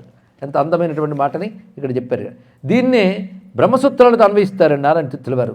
దీన్నే చెప్పారు కదయ్యా బ్రహ్మసూత్రాల్లో కూడా. అంటే బాదరాయండి దీన్నే చెప్పాడు. ఎక్కడ? ఆవృత్తి అసకృత్ ఉపదేశాత్. ఆవృత్తి అసకృత్, సకృత్ ఉపదేశం సరిపోదు. అసకృత్ అంటే మాటికి చెప్తూ ఉండాలి. అంత తేలికండి, లేకపోతే ముహుహు మాటికి చెప్పాలి. ఒకసారి 2 సార్లు. ఎందుకంటే మనకి పరమాత్మ అలవాటు కాలేదు కదా, ప్రపంచం అలవాటైపోయింది. ఎంత అలవాటైంది? మాటికి అలవాటైంది. ప్రపంచం మాటికి అలవాటైంది. జన్మకి అలవాటైంది. ఇక్కడ జన్మకే మాటికి. తిన్నన్నం తింటాం మాటికి, జన్మను పొందుతాం మాటికి. కానీ మాటికి ఏది అలవాటైంది? జన్మలు జగత్తు అలవాటైంది. ఈశ్వరుడు అలవాటు కాలేదు. మీరు అలా చెప్పగలరండి, ముక్తి రాలేదుగా. అదే అప్పుడు అలవాటు ఏంటో వచ్చేసేది ఇప్పటికి మోక్షం. అలవాటు కాలే కనుక ఏం చేయాలి? అలవాటు కావాలి. అలవాటు కావాలని మాటికి చెప్పాలి. 1కి 10 సార్లు. ఏంటండి మాటికి చెప్తారు? ఒకరు అన్నారు, ఉందండి ప్రవచనానికి వెళ్తే ఆ భగవంతుని పట్టుకోండి వైరాగ్యపించు ఇదేగా. అప్పుడు సబ్జెక్ట్ మ్యాటర్ కూడా ఎవరికి తెలిసిందే, ఏం చెప్తారో కూడా తెలిసిపోయింది. అందుకని వెళ్ళలేదు. ఎందుకంటే అది అక్కర్లేదు ఆవిడకి. కావాలనుకుంటే మాత్రం మాటిమాటికి. ఎందుకంటే ఒకడు రాట వేసి మట్టి పోసాడు, గట్టిగా వదిలేస్తాడా? కొడతాడు, గట్టిగా కొడతాడు. ఎంతవరకు? నిలబడే వరకు. అలాగే మాటికి కొట్టాలి. ఇక్కడ ఉపదేశం మాటికి అంటే ఇది అర్థం అండి అన్నాడు ఇక్కడ. ఒక అవఘాతవత్ ఉదాహరణ చెప్తే సరిపోదు, ఇది కూడా కలిపాం. తదంగానాంచ తర్వాత మాటలో మాటికి అనేది ఎటువంటిది? బుద్ధిని శుద్ధంగా చేసి పరమాత్మ యందు ప్రవర్తింపజేయాలి. అందుకు ఈ సాధనలు, ఆ అంగములు కూడా అందుకే. తదంగానాంచ, ఆ అంగముల యొక్క అవసరం కూడా అందుకే. అంగములు అనగా ఏమిటో ఇప్పుడు చెప్తున్నాడు ఇక్కడ. దీనికి శాస్త్రమే చెప్పింది. నాదాకే ఎందుకయ్యా? శాంతో దాంతో ఉపరత స్థితిక్షు సమాహితో భూత్వా ఆత్మన్యేవాత్మానం పశ్యతి ఇత్యాది శృతిబోధితానాం జ్ఞానాద్యంగానాం శాంత్యాదీనాం అని వివరిస్తున్నాడు ఇక్కడ. ఇవి అసకృత్ చేయాలి. ఏమిటి? శాంత దాంత ఉపరతి స్థితిక్ష సమాహితో భూత్వా. సమాహిత మనస్క అంటే ఏకాగ్రమైన మనస్సు. అది సాధన వల్ల వస్తుంది. దానికి సహకరిస్తుంది యోగం. యోగశాస్త్రం ఎందుకంటే మనస్సును ఏకాగ్రపరచడం కోసం. మనస్సును ఏకాగ్రం చేయకుండా చేస్తున్నది ఏంటండి? ఆలోచనలు. జగత్తుని దాని మీద ఎందుకు తీయడం? లెక్కలేని ఆలోచనలు మనసు చేస్తూనే ఉంటుంది. ఊరికినే నీళ్ళుంచితే అలలు కదిలినట్లు మఠం వేసి కూర్చుంటే ఆలోచనలు ఎక్కువ. అదే బయట ఏదో పని పెట్టుకుంటే ఉండదు ఇక్కడ. కానీ చిత్తవృత్తులు తెగొస్తూ ఉంటాయి. కానీ దాంతో పరమాత్మకి వెళ్ళట్లేదు చిత్తం. కానీ వృత్తులు నిరోధించాలి. ఇందుకు నేను యోగం రాశాను అన్నాడు పతంజలి యోగశాస్త్రంలో మొదటి సూత్రం యోగ చిత్తవృత్తి నిరోధ. అంటే యోగం పట్టు నిరోధ, యోగం ఒబిసిటీ నిరోధ, యోగం డయాబెటిస్ నిరోధ అనలేదు ఇక్కడ. కానీ యోగా చేస్తే డయాబెటీస్ కంట్రోల్ అవుతుందండి అందుకండి ఇది ఎవరు రండయ్య బృందావనం వెళ్తాను ఢిల్లీ టికెట్ తీశారంటే తోవలు ఇటార్సీ దగ్గర ఇడ్లీ బాగుంటుందని ఎక్కడ వాడు మధ్యలో వస్తే రావచ్చు కాక అది ఇటార్సీని ఇడ్లీ తింటే తిన్నాడు కాక దిగాల్సింది మొత్తం మధురలోనే తెలిసింది కదా ఇక్కడ. కానీ యోగా వల్ల ఆరోగ్యం వస్తుంది, రాదని చెప్పండి కనుక మానేసేని రేపటి యోగా మానేయకండి. వస్తుంది కానీ దాంతో అయిపోలేదు దాని ప్రయోజనం, భక్తులకు తీసుకెళ్ళాలి, దాని చిత్త నిరోధం చేయాలి. అక్కడే యోగం యొక్క ప్రయోజనం చిత్తాన్ని నిరోధించడమే, అది జరగాలి, చిత్తాన్ని ఏకాగ్రపరచాలి. ఇక్కడ అదే సమాహిత మనసస్సన్ అని అంటూ ఉంటారు శాస్త్రంలో కూడా. ఏకాగ్రం ఉండాలి. అది లేకపోతే లెక్కల పాఠం కూడా అర్థం కాదు. ఏకాగ్ర బుద్ధి లేకపోతే లెక్క కూడా అర్థం కాదే, పరమాత్మ ఎక్కడ అర్థమవుతాడయ్యా అన్నాడు ఇక్కడ. కానీ ఏకాగ్రత కావాలి, దాన్ని సాధన చేయాలి, దాని తర్వాత రాదు. కానీ ఏకాగ్రత కూడా అంతరంగ సాధనలో ఒకటి. ఏకాగ్రత కోసం సాధన చేయాలి. బుద్ధి జారిపోతుండేది, తిరిగి పెడుతుండాలి, మాటిమాటికి పెడుతుండాలి. ఎలా పెట్టాలి? పెట్టు, దానికి సాధన మాటిమాటికి చెయ్యు, నిలబడే వరకు పెట్టు బుద్ధిని. నిలబట్టలేదు, మళ్ళీ ట్రై. నిజమే, ఒక పిల్లాడు బయటికి వెళ్ళిపోతున్నట్టు మాటిమాటికి ఇంటి నుంచి వాళ్ళమ్మ మాటిమాటికి లాగుతుంది. 20 సార్లు లాగిస్తే మరి కదలలేదు వాడు, ఎందుకంటే వెళ్తే లాగేస్తుంది, వాడికి అలవాటు అయిపోయింది. ఆఖరికి కూర్చుని పోయాడు వాడు. అంత లాగితే కోతు కూడా కూర్చుంటుంది ఇక్కడ. అటువంటిప్పుడు మనస్సు కూర్చోదా? అందుకే సమాహిత మనస్సు కావాలి. దానికి ముందు జరగాలి. సమాహిత మనస్సు ఎలా అవుతుందంటే, నీ మనస్సుకి కంట్రోలింగ్ నేర్పడే పద్ధతులు కొన్ని ఉన్నాయి. అది శమము. శాంతి అంటే శమము. ఇక్కడ శాంతి అంటే మోక్ష శాంతికి శాంతి అంటారు. ఇక్కడ శాంతి అంటే శమము. శమం అనగా అంతరింద్రియ నిగ్రహము. అదే శాంతో దాంత, శాంతుడు దాంతుడు అంటే అంతరింద్రియాలు నిగ్రహించితే శాంతం, బహిరింద్రియాలు నిగ్రహించితే దాంత అయింది కదా. శమము దమము. తర్వాత ఉపరతి అంటే అంతర్ముఖుడుగుట, ఇది ప్రధానమైన విషయం. తర్వాత తితిక్ష, మొన్న చెప్పుకున్నాం మనం. సమాహిత ఏకాగ్ర, ఇది శ్రద్ధ వల్ల కలుగుతుంది. ఇక్కడ సమాధానము శ్రద్ధ అనేది దీంట్లోకి వచ్చేసాయి. ఇలాంటి వాటి వల్ల సమాహితో భూత్వా ఆత్మని ఏవ ఆత్మానం పశ్యతి, తన యందు పరమాత్మని చూస్తాడు. ఇది దాని యొక్క విషయం. కానీ ఈ సాధనలు మానేసి ఎన్ని క్షేత్రాలు తిరిగితే వస్తుందో చెప్పండి దయచేసి. మనం సాధనలు చేస్తున్నాం, సాధన చేయాలండి, అందుకే నేను 2 లక్షలు చేశానండి. శమమేది, దమమేది, తితిక్షేది, ఉపరతేది. సాధన ఏం చెప్పండి, నువ్వేం చేస్తున్నావు? అరే నువ్వు రాయాల్సింది మెడిసిన్ పరీక్షకి లా చదివి వెళ్ళిపోతానంటే ఫెయిల్ అవ్వా. కనుక అది మానేసి నువ్వు ఇవన్నీ చేస్తున్నానంటే ఎక్కడ సహకరిస్తుంది? అంతరంగ సాధన కష్టమా లేదా? ఇప్పుడు ఒప్పుకున్నారు. భక్తి కష్టం, జ్ఞానం కష్టం ఎప్పుడో తేలిపోయింది. ఇప్పుడు సాధనే కష్టమని తేలికొచ్చింది. మొత్తం ప్రవచనం కానీ ఇది అంతా కష్టమని చెప్పి ఇంటికి వెళ్ళిపోయారు అనుకోండి, ఇంత కష్టపడ్డది ఎరుగని నేను అనుకోవాల్సి వస్తుంది. ఇక్కడ ఒక్కటి గొప్ప సబ్జెక్ట్ అంత తేలిక కాదని తెలిస్తే దాని వాల్యూ పెరుగుతుంది. తెలుసుకోవాల్సింది ఇక్కడ, అవునా లేదా? దాని వాల్యూ తెలిసింది ఇక్కడ. ముందు అంతరంగ సాధన మహా కష్టం, దానికి పనికొచ్చేది బహిరంగ సాధన. అవి ఇందాక చెప్పుకున్నటువంటి కర్మలు ఇత్యాదులన్నీ. కానీ ఇవి చేస్తూ కడతేరిపోతాం అనుకోకూడదు. ఇవి చేస్తూ అంతరంగ సాధన చేయాలి. 2 కలిసి ఒకేసారి జరుగుతూ ఉండాలి ఇక్కడ. అందుకే భగవంతుడి గురించి వినడం, మననం చేయడం, శమము దమము మొదలైన సాధన చేసుకుంటూ వెళ్ళడం, ఇదంతా అంతరంగాల్లో జరగాలి సాధన. దాన్ని సహకరించేవే బహిరంగ వ్యాపకాలు పెట్టుకోవాలి. బహిరంగంలో నువ్వు పెట్టే వ్యాపకాలన్నీ కూడాను దీనికి సహకరించేవి మాత్రమే పెట్టుకో. ఎవరు? సాధకుడు. సాధకుడు అంటే ఎవరు? భక్తి కావాలనుకునేవాడు, భగవంతుడు కావాలనుకునేవాడు, వాడివే పెట్టుకోవాలి. ఇది ఒక సూత్రం అయిపోయిందండి ఇక్కడ. దీనికి మా నారదుల వారు అంటారు, ఆనుకూలస్య ఆచరణం ప్రాతికూలస్య వర్జనం అన్నాడు ఇక్కడ. ఏది ఈ సాధనకి ప్రతికూలమో అంటే కొందరు నా టైం లేదండి ఇవన్నీ చేయడానికి, ఎందుకు బిజీ, ఎందులో వ్యాపారాల్లో, అప్పుడు వ్యాపారం మాని ఇది చేయి. మానిస్తే ఎలా అండి? అయితే భక్తి భగవంతుని విషయం మర్చిపోను ఈ జన్మకి పో. బాగా తెలుసుకోవాలండి ఇక్కడ. చాలామంది మీరు అలా అంటే అలా అండి, నాకేం బాధ అయ్యా, నేను నీకు చెప్పడం చెప్పాను. డాక్టర్ గారు చెప్తారు, బాబు స్వీట్లు తినకు, ఎక్కువ తినుకొని. అలా అంటే అలా అండి అని దబాయిస్తారు ఆయన్ని అని చెప్తాడు. తింటే నీ ఇష్టం, నీ ఆరోగ్యం నీది. ఆయన మీద కోపగించుకుంటే ఎలా అండి? ఆయన కూడా నీకు అనుకూలంగా స్వీట్లు తిన్నానా పర్వాలేదు, ఏది గడ్డి పెడితే ఆ గడ్డి తిను, అని నీకు ఆరోగ్యం తగ్గిపోతుందని డాక్టర్ మనకు నచ్చుతారు ఇక్కడ. అసలు డాక్టర్ అనడే ఆ మాట. అందుకే చేయి, నాకు టైం లేదండి అంతా. అయితే భగవంతుడి గురించి ఈ జన్మకు మర్చిపో, నెక్స్ట్ జన్మ బెటర్ లెక్క. నిజంగా నువ్వు కావాలని సిన్సియర్గా మఠం వేస్తే మాత్రం అంతరంగ సాధన బహిరంగ సాధన లేనప్పుడు అది సాధ్యము కాదు. మనసు నిల్ప శక్తి లేకపోతే మధుర ఘంట విరుల పూజేమి సేయు అన్నాడు ఎవరు? మత్స్యాగయ్య.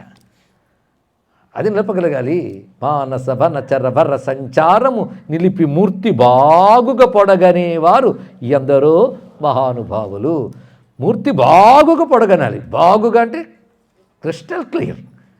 ఆ పరమాత్మ యొక్క మూర్తిని హృదయంలో బాగుగా పొడగనాలి అంటే మానస వనచర వర సంచారము. మనస్సు అనే కోతిగాడి యొక్క గొప్ప సంచారం. వర సంచారం అంటే శ్రేష్టమైన సంచారం కాదు, ఇష్టమైన తిరుగుళ్ళని అర్థం ఇక్కడ.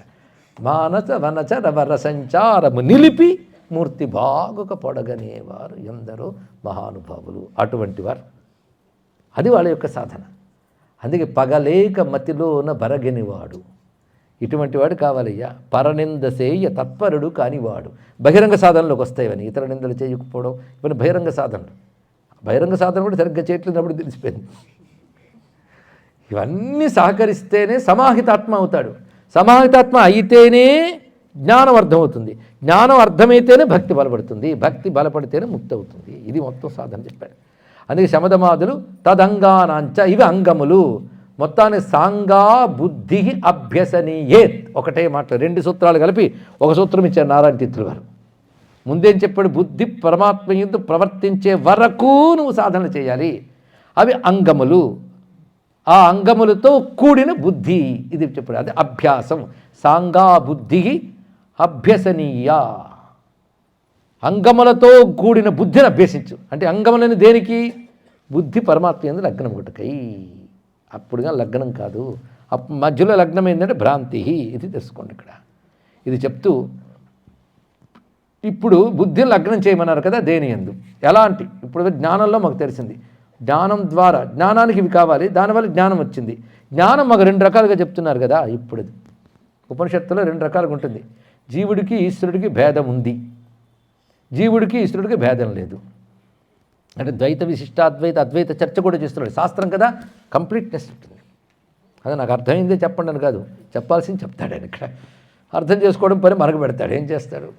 కంప్లీట్నెస్. నేను ఇవి సాగదీయను, నాకు ఎన్ని రోజులు మిగిలిందో తెలుసు. అవసరమైనంత వరకు మనం చెప్పుకుందాం ఇక్కడ. ఏంటి? జ్ఞానం ద్వారా ప్రేమ వస్తుందంటే జ్ఞానం 2 రకాలుగా చెప్తున్నారు కదా. ఉపనిషత్తుల్లోనే భేదవాక్యాలు అభేదవాక్యాలు 2 ఉన్నాయి. ఏం చెప్తాం? విశిష్టాద్వైతుడికి వేదాంతమే ప్రమాణం, అద్వైతుడికి వేదాంత ప్రమాణం, ద్వైతుడికి వేదాంతమే ప్రమాణం. వాడు ఉపనిషత్తు చెప్పిందంటే వీడు ఉపనిషత్తు చెప్పిందంటే ఇద్దరు అదే పట్టుకున్నారు. ఇద్దరు 2 రకాల మాటలు చెప్తున్నారు. ఏదో ఒకటి చెప్పాలి కదా. అందుకే వాటి జోలికి వెళ్ళకూడదండి అన్నాడు ఒక ఆయన. జోలికి వెళ్ళకపోతే తరిస్తావు ఇలా. బాగుంది.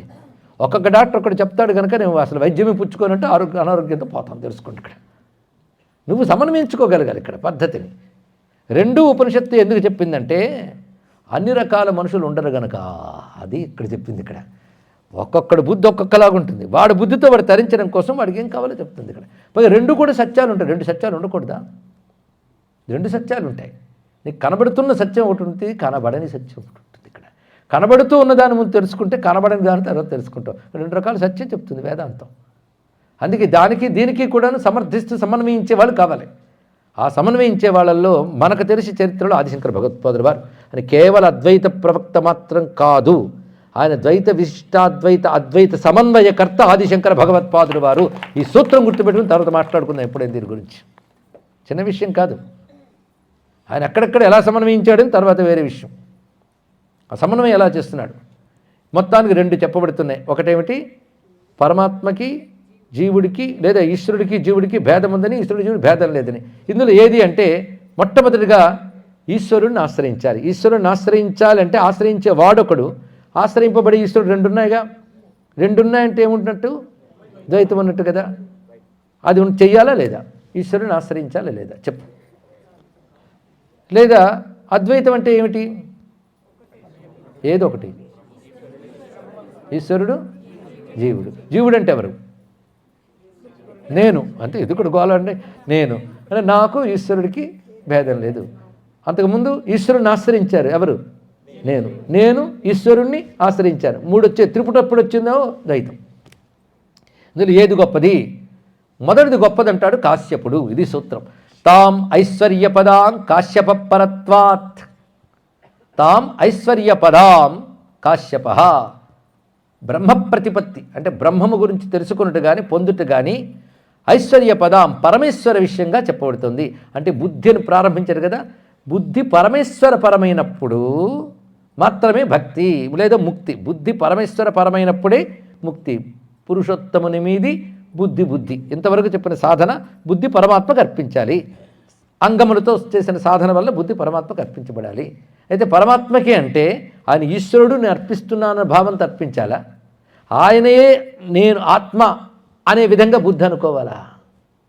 అంటే ఆ పరమాత్మయే ఆత్మ, బ్రహ్మమే నేను అన్నట్టు బుద్ధి అందులో పర్యవసించాలా, లేదా బ్రహ్మం ఈశ్వరుడని చెప్పి ఉపాసన చేయాలా? రెంట్లో ఏది కరెక్టు అంటే ఈశ్వరుడని చెప్పి ఆశ్రయించుటయే శ్రేష్టం అంటారు కాశ్యపుడు. అంటే కశ్యప పరంపరకు చెందిన మహర్షి కాశ్యపుడు. ఈ ప్రమాణం ఉంది శాస్త్రంలో, అందుకే కాశ్యప అన్నాడు. అంటే కాశ్యప శాస్త్రం కూడా ఉందన్నమాట వేదాదుల్లో. అతను వేద ఋషే, సాండిల్యుడు వేద ఋషే. ఇదంతా వేద ఋషుల చర్చ. వేద ఋషుల మధ్య వైరుధ్యం లేదు కనుకనే వేదం మన మతం. తెలుసుకోండి, ఇక్కడ ఈ వాక్యం గుర్తుపెట్టుకోండి. వేదంలో ఇన్ని రకాలు చెప్పారు, వేదం ప్రమాణం అంటాడు ప్రతివాడు. ఇన్ని రకాలు ప్రమాణం అనమాట. మరి ఏమిటంటే అధికార భేదాత్. నీకు ఎంతవరకు ఈ దేహము ఈ ప్రపంచము కనబడుతుందో అంతవరకు దీని సృష్టికర్త ఈశ్వరుడు కూడా ఉన్నాడు. ఆయన అధీనంలో జగత్తుందని స్పృహ నీకు ఉంటుంది.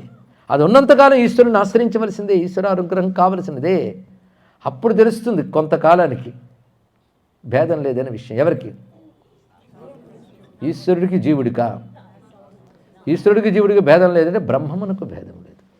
ఈశ్వరుడు సృష్టిస్థితి లయకారకుడు, సర్వజ్ఞుడు. మనము సృష్టిస్థితి చేయలేం, రేపేమవుతుందో తెలియదు, మనమేంటో మనకు తెలియదు. గట్టిగా చెప్తే నిద్ర వస్తుంది. అటువంటిప్పుడు మన అల్పజ్ఞులమా సర్వజ్ఞులమా? నేను అల్పజ్ఞుడిని, ఆయన సర్వజ్ఞుడు. ప్రతిదీ ఆయన అధీనంలో ఉంది. పైగా ఈశ్వరుడు అనుగ్రహం లేకపోతే అద్వైత వాసన కూడా లేదంటారు మా అద్వైతాచార్యులు వారు. ఈశ్వరానుగ్రహాదేవ పుంసామద్వైత వాసన. అటువంటిప్పుడు ఈశ్వరుని ఆశ్రయించాలి లేదా? ఆశ్రయించాలి. అయితే ఇక్కడ ఈశ్వరుడికి జీవుడికి భేదం ఉంటేనే కదా ఆశ్రయించడం. ఐకత్వం దేనికి? అది ఇప్పుడు తర్వాత చర్చ చేయాలి. కనుక మొట్టమొదటి ఏంటంటే బుద్ధిని ఈశ్వరపరం చేయాలంటాడు కాశ్యప ప్రజాపతి. ఇది కుతో జీవాత్మభ్య పరత్వాత్. ఎందుకు ఈశ్వరుణ్ణి ఆశ్రయించాలి? పెద్ద ప్రశ్న. పరత్వాత్ అసూత్రం చెప్పాడు. అన్నిటికంటే ఉత్కృష్టుడు గనుక ఈశ్వరుడిని ఆశ్రయించాలి. నిన్న ఒక మాట చెప్పాం, మీరు జాగ్రత్తగా విన్నారో లేదో గుర్తు చేస్తా. మనకంటే బలంలో గొప్పవాడిని మనం ఆశ్రయిస్తాం. కింద పడిపోయాం, పైకి లేపండి అని అంటున్నారు. ఎవరిని? మనిషినే. నీలాంటి ఒక మనిషిని అంటున్నా కానీ దెయ్యమా పైకి లేపు, దేవుడా పైకి లేపు అనట్లేదు. మరో మనిషిని అడుగుతున్నావు. ఎందువల్ల? నీకంటే బలవంతుడు కనుక. అర్థమైంది కదా? ఒక దరిద్రుడు ఒక ధనికుడిని ఆశ్రయిస్తున్నాడు మనిషి అయినా. ఎందుకు? వీడికంటే ధనవంతుడు కనుక. ఇలా నీలోనే మానవుల్లో నీకంటే అధికుడిని ఆశ్రయిస్తున్నావే ఏది కావాలన్నా. మరి సర్వమునకు అధికుడు ఈశ్వరుడు. దేవతలు ఇంతకంటే గొప్పవాళ్ళు, అందుకే దేవతలను ఆరాధించాలి. గొప్పవాళ్ళని ఎప్పుడూ అవమానించకూడదు. పండితుల్ని మేధావుల్ని ఎందుకు గౌరవించాడు? మనకంటే గొప్పవాళ్ళు. మనకంటే గొప్పవాళ్ళు ఎప్పుడు నమస్కార యోగ్యులే. వాళ్ళ అవసరం కూడా మనకు ఉంటుంది సమాజంలో. అలాంటిది మనందరికీ దేవతలు నిర్వాహకులు కనుక దేవతలను ఆశ్రయించాలి. నీకు దేవతలకి సర్వులకు ఎవడు ముఖ్యమో, ఎవడు అధీనంలో సర్వం ఉందో వాడు ఈశ్వరుడు. దైవాధీనం అంటే వాడు ఆ ఈశ్వరుడు. జగత్ సర్వం, జగత్తంతా ఆయన అధీనంలో ఉన్నది అని ఈశ్వరుని ఆశ్రయించాలి. పరత్వాత్ అంటే జీవాత్మభ్య పరత్వాత్, సర్వజీవుల కంటే ఉత్కృష్టుడు గనుక తై స్వజ్ఞానాయ పరజ్ఞానస్య అపేక్షితత్వాత్, అందువల్ల వాడు భగవంతుడిని ఆశ్రయిస్తాడు. పైగా విశేషం ఏంటంటే అదుష్ట విషయజనక పరజ్ఞానం వినా విరోధ విషయకత్వేన బ్రహ్మ నివర్తకస్య స్వజ్ఞానస్య అసంభవాదితి భావ అనే విషయాన్ని చెప్తున్నాడు ఇక్కడ. అదేమిటంటే అదృష్టమును కలిగించు పరమాత్మ జ్ఞానం లేకుండా భ్రమ తొలగించే ఆత్మజ్ఞానం రాదు. జాగ్రత్తగా వినాలి. ఏమన్నాడు ఇక్కడ? అదృష్టమును కలిగించు పరమాత్మ జ్ఞానము లేకుండా అంటే ఈశ్వర జ్ఞానము లేకుండా భ్రమ తొలగించే ఆత్మజ్ఞానం లేదు. అంటే అర్థం ఏంటి? అదృష్టము కలిగించే ఈశ్వరుడు అంటే ఏమిటి? అదృష్టం అంటే ఏమిటి? అదృష్టం అంటే ఏంటిది? పోసలు అదృష్టం కలిగిస్తాడు ఈశ్వరుడు. ఇది ఒకటి అర్థమైంది కదా. నాకు అదృష్టం లేదండి అంటే అదృష్టం ఆయన ఇవ్వాలట. అదృష్టం ఆయన ఇస్తాడంటే అదృష్టం అంటే కనబడనిది. కనబడనిది ఏది? ఇదివరకు నువ్వు చేసుకున్న కర్మల యొక్క ఫలము. అది అదృష్టం అనే శబ్దానికి అర్థం ఏంటంటే ఇదివరకు నువ్వు చేసుకుని వెలగబెట్టిన కర్మల ఫలం ఒకటి ఉంది, అది ఇప్పుడు కనిపించట్లేదు, దాని పేరు అదృష్ట ఫలం. అది ఉంది, దాన్ని మనం అంటాం అదృష్టం లేదండి. మన జీవితాల్లో అలవాటు చేశారు పెద్దవాళ్ళు. అంటే ఇదివరకు ఏం చేశానో తెలియట్లేదండి, ఆ ఫలం ఒకటి ఉందని అర్థం ఇక్కడ. ఆ ఫలం ఇచ్చేవాడు కూడా ఉన్నాడు ఈశ్వరుడు. ఈశ్వరుడు కర్మఫలప్రదాత. కర్మఫలప్రదాత ఈశ్వరుడు కనుక ఆయన్ను ఆశ్రయిస్తున్నాం. ఆయన ఏంటో తెలియకపోతే నీకు ఆత్మ ఏమిటో అర్థం కాదు కనుక ఆయన ఆశ్రయిస్తున్నావు. అది తెలిసినాడు ఇక్కడ తెలియజేస్తున్నాడు. ఈశ్వరుడు ఎవరు? కర్మఫల ప్రదాత, సర్వాధికుడు ఈశ్వరుడు, సర్వజ్ఞుడు ఈశ్వరుడు. నువ్వు అల్పజ్ఞుడివి, అన్నిటికంటే తక్కువవాడి, జ్ఞానంలోనూ తక్కువవాడివే. నీకంటే బలం గొప్పవాళ్ళు చాలామంది ఉన్నారు, కానీ ఈశ్వరుని మించిన గొప్పతనం మరొకట్లేదు, ఈశ్వరుని మించిన బలం మరొకట్లేదు. కానీ సర్వజ్ఞుడు, సర్వశక్తిమంతుడు, సర్వవ్యాపకుడు ఈశ్వరుడు. అందుకే ఈశ్వరుని ఆశ్రయించాలి అంటాడెవరు? కాశ్యపుడు అని చెప్తున్నారు. ఇంకొక ఆయన ఉన్నాడు, ఆ ఈశ్వరుని పరమాత్మనే ఆత్మగా బుద్ధి ఆయన యందు ప్రవేశింపజేయాలి. అంటే పరమాత్మ పరమేశ్వరుడు సర్వాధికుడు అన్నావే, ఆయనే నాలో ఆత్మ. నాలో ఆత్మ అంటే నాలో ఆత్మని వస్తువు ఒకటి కూర్చుందా లోపల? చెప్పండి, ఆత్మ ఏమిటి? నేను అనుకునేది కదా, నేను అనుకునే ఒకనొక చైతన్యం పేరు ఆత్మ. ఇప్పుడు పరమాత్మ నువ్వు ఇందాక చెప్పినప్పుడు సర్వమును కర్త అయిన వాడు సర్వాధికుడిని ఆశ్రయిస్తే ఈశ్వరుడిని ఆశ్రయించాం. ఇప్పుడేం చెప్తున్నాడు? ఆ పరమాత్మ నాలో నేనుగా ఉన్నాడు. ఇదే రమణ మహర్షి చెప్పిన సిద్ధాంతం.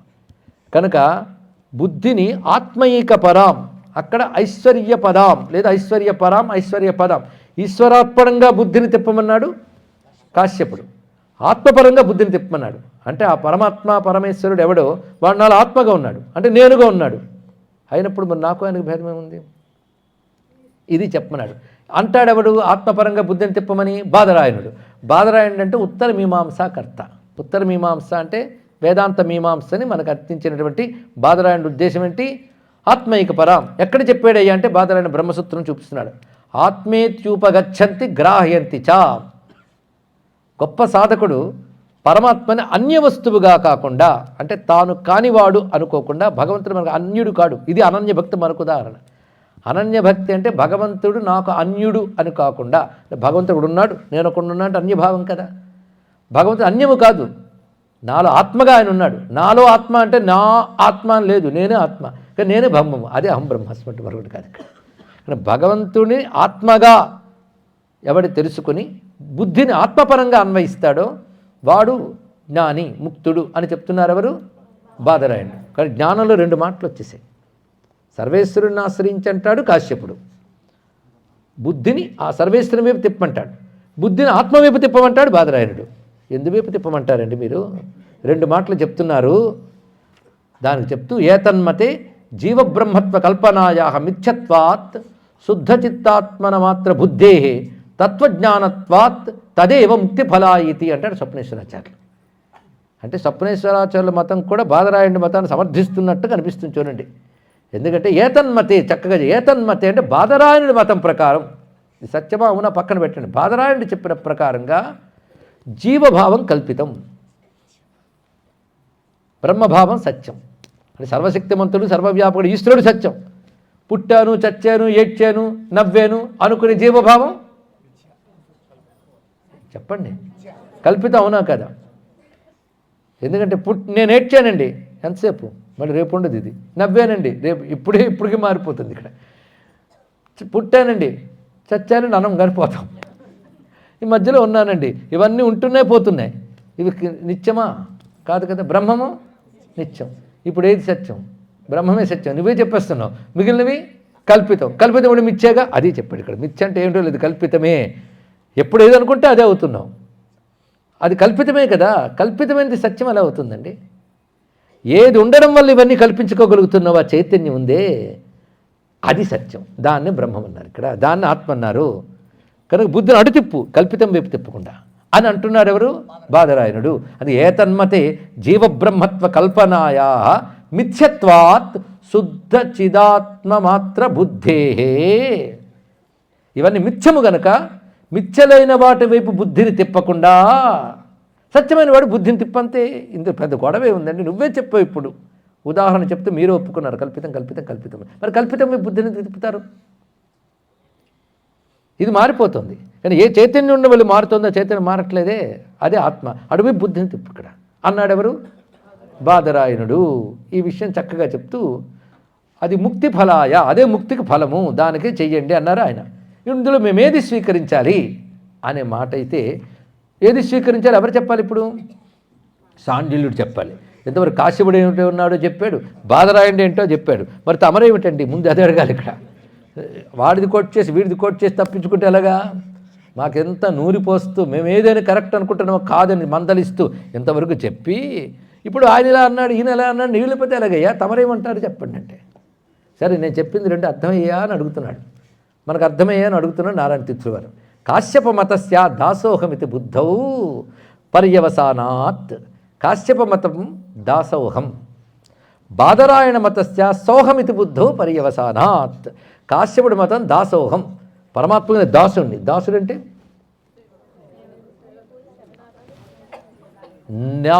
నేను నా అధీనములో లేను అనే భావం పేరు దాసభావం అండి. ఆ మాట ఒకసారి I am not in control myself, I am not in my control, నేను నా కంట్రోల్లో నేను లేను అనుకోగలుగుతున్నాం ఎప్పుడైనా? ఆయన అధీనంలో ఉన్నాయి, వీడు శాంతిగా ఉంటాట తప్పకుండా. ఎందుకంటే ఎలాగూ వాడి అధీనంలో ఉన్నాయి, వాడు తెలుసుకున్నాడు కానీ హాయిగా ఉంటాడు ఇక్కడ. అది తెలుసుకోవాలి ఇక్కడ. ఎందుకంటే అమ్మ పెడుతుందో లేదో నువ్వు వండుకుంటావా, ఎలాగ ఆవిడ పెడితేనే తినాలి నువ్వు ఇక్కడ. ఎలాగో తదధీనులం, వాడు ఎంత హాయిగా బతికేస్తాడండి. వాడు పుట్టుభోగులము మేము భువి హరిదాసులము.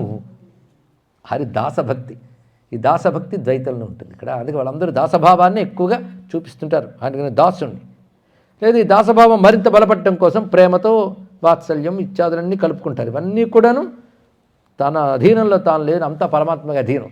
అంతా నీ అధీనమయ్యా అంటే అర్థం మరొకటి ఉన్నది ఇక్కడ. అంతా నీ అధీనమే అంటే అంతా ఆయన అధీనమని తెలుసుకోవడం కాదు, అంతా ఆయనకు సమర్పించాను. నాదంతా నీదేనయ్యా అనగలరా? అవును నాదేనయ్యా, నేను లాగేసుకున్నాడే బాధపడతాం మనం ఇక్కడ. అది సమర్పణాభావం అర్థం ఇక్కడ. దాసభావానికి మరొక అర్థం సమర్పణాభావం. దాసోహం అనే మాటకు డెఫినేషన్స్ ఇవ్వడమే ఎంతో కష్టమండి. ఒకటేం చెప్పుకున్నాం, సర్వం ఈశ్వరాధీనమే, నా అధీనం లేదు అనేది మొదటిది అయితే, రెండవది ఏమిటి సమర్పణాభావం, మూడోది ఏమిటో తెలుసా, దాసుడికి అహంకారం ఉండకూడదు.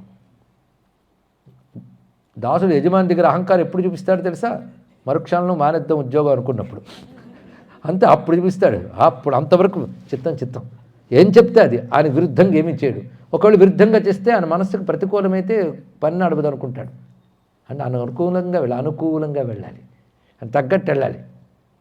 రిజైన్ చేసినప్పుడు వస్తాడండి తలెత్తుకుని, నీ మాట ఎవడు వింటాడా, ఉద్యోగం తీస్తా నేనే పోతా అంటాడు ఇక్కడ.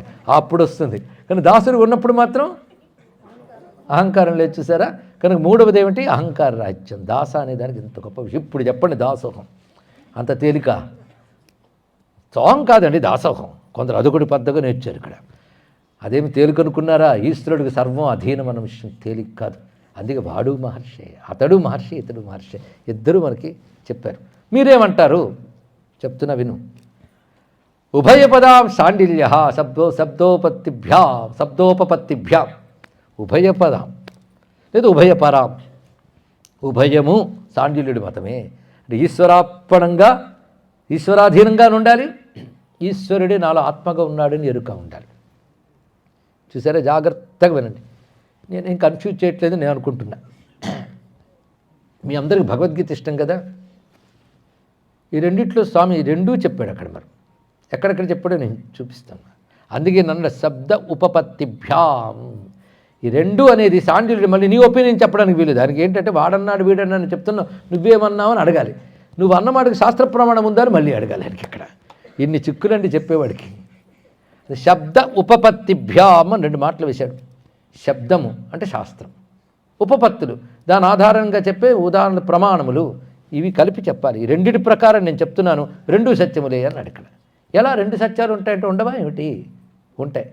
సోహం దాసోహమితివా బుద్ధిర్యస్య దృఢా అమల కర్మ భిన్న సబధ్యతే అకర్తృత్వాచ్చ దేవవత్. ఇది శాస్త్రంలో మరొక చోట చెప్పిన విషయం. ఎంత అందమైన మాట చూడండి.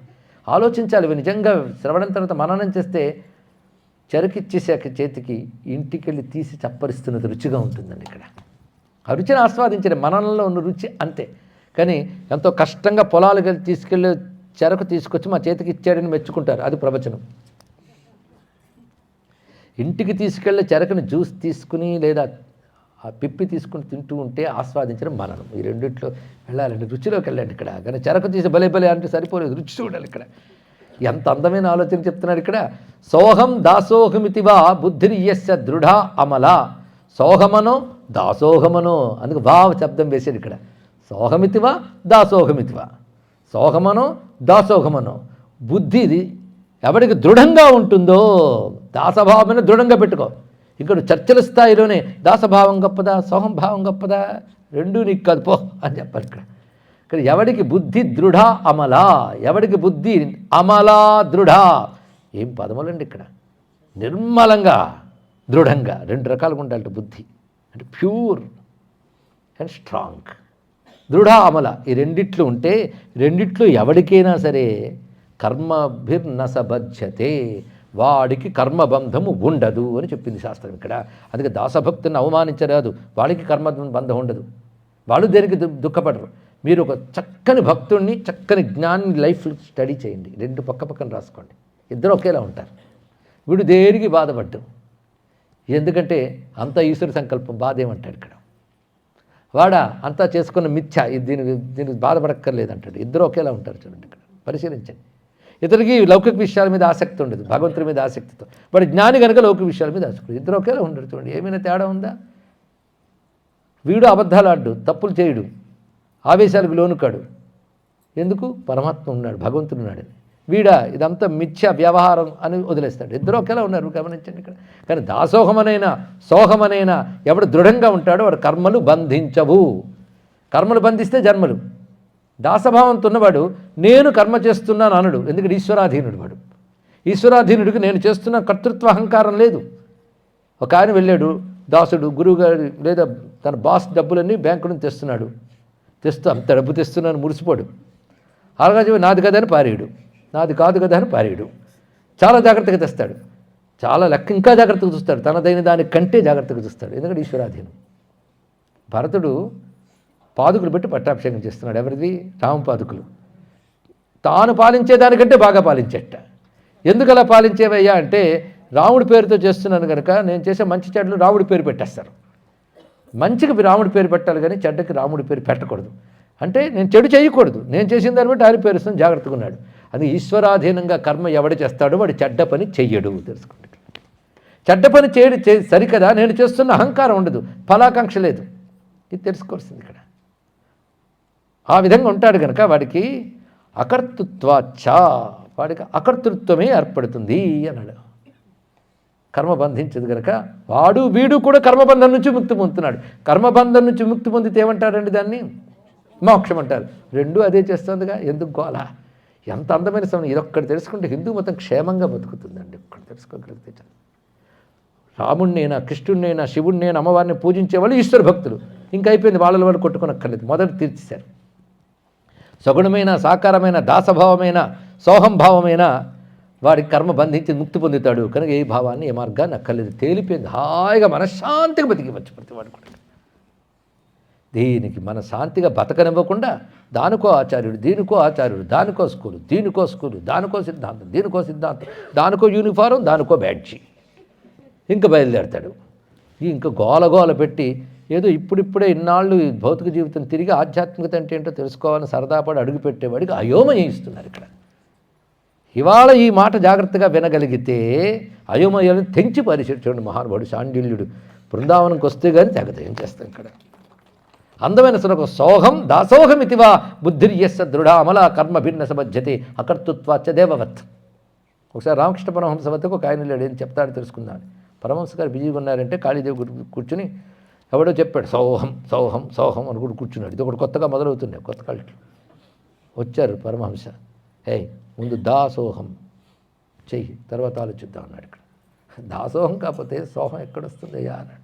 నువ్వు దాసోహం దాసోహం అని సర్వం పరమాత్మ అధీనం చేసిస్తే అప్పుడు దా అని లాగేసి సోహం మిగులుస్తాడయ్యా అన్నాడు. ఇక్కడ దా తీసిస్తే సోహమేగా, కానీ దా అని పిలవాలంటే నువ్వు సర్వసమర్పణం చేసుకున్నావా? తల్లి కూడా రెండు చేతులు చాచితే కానీ ఎత్తుకోదే.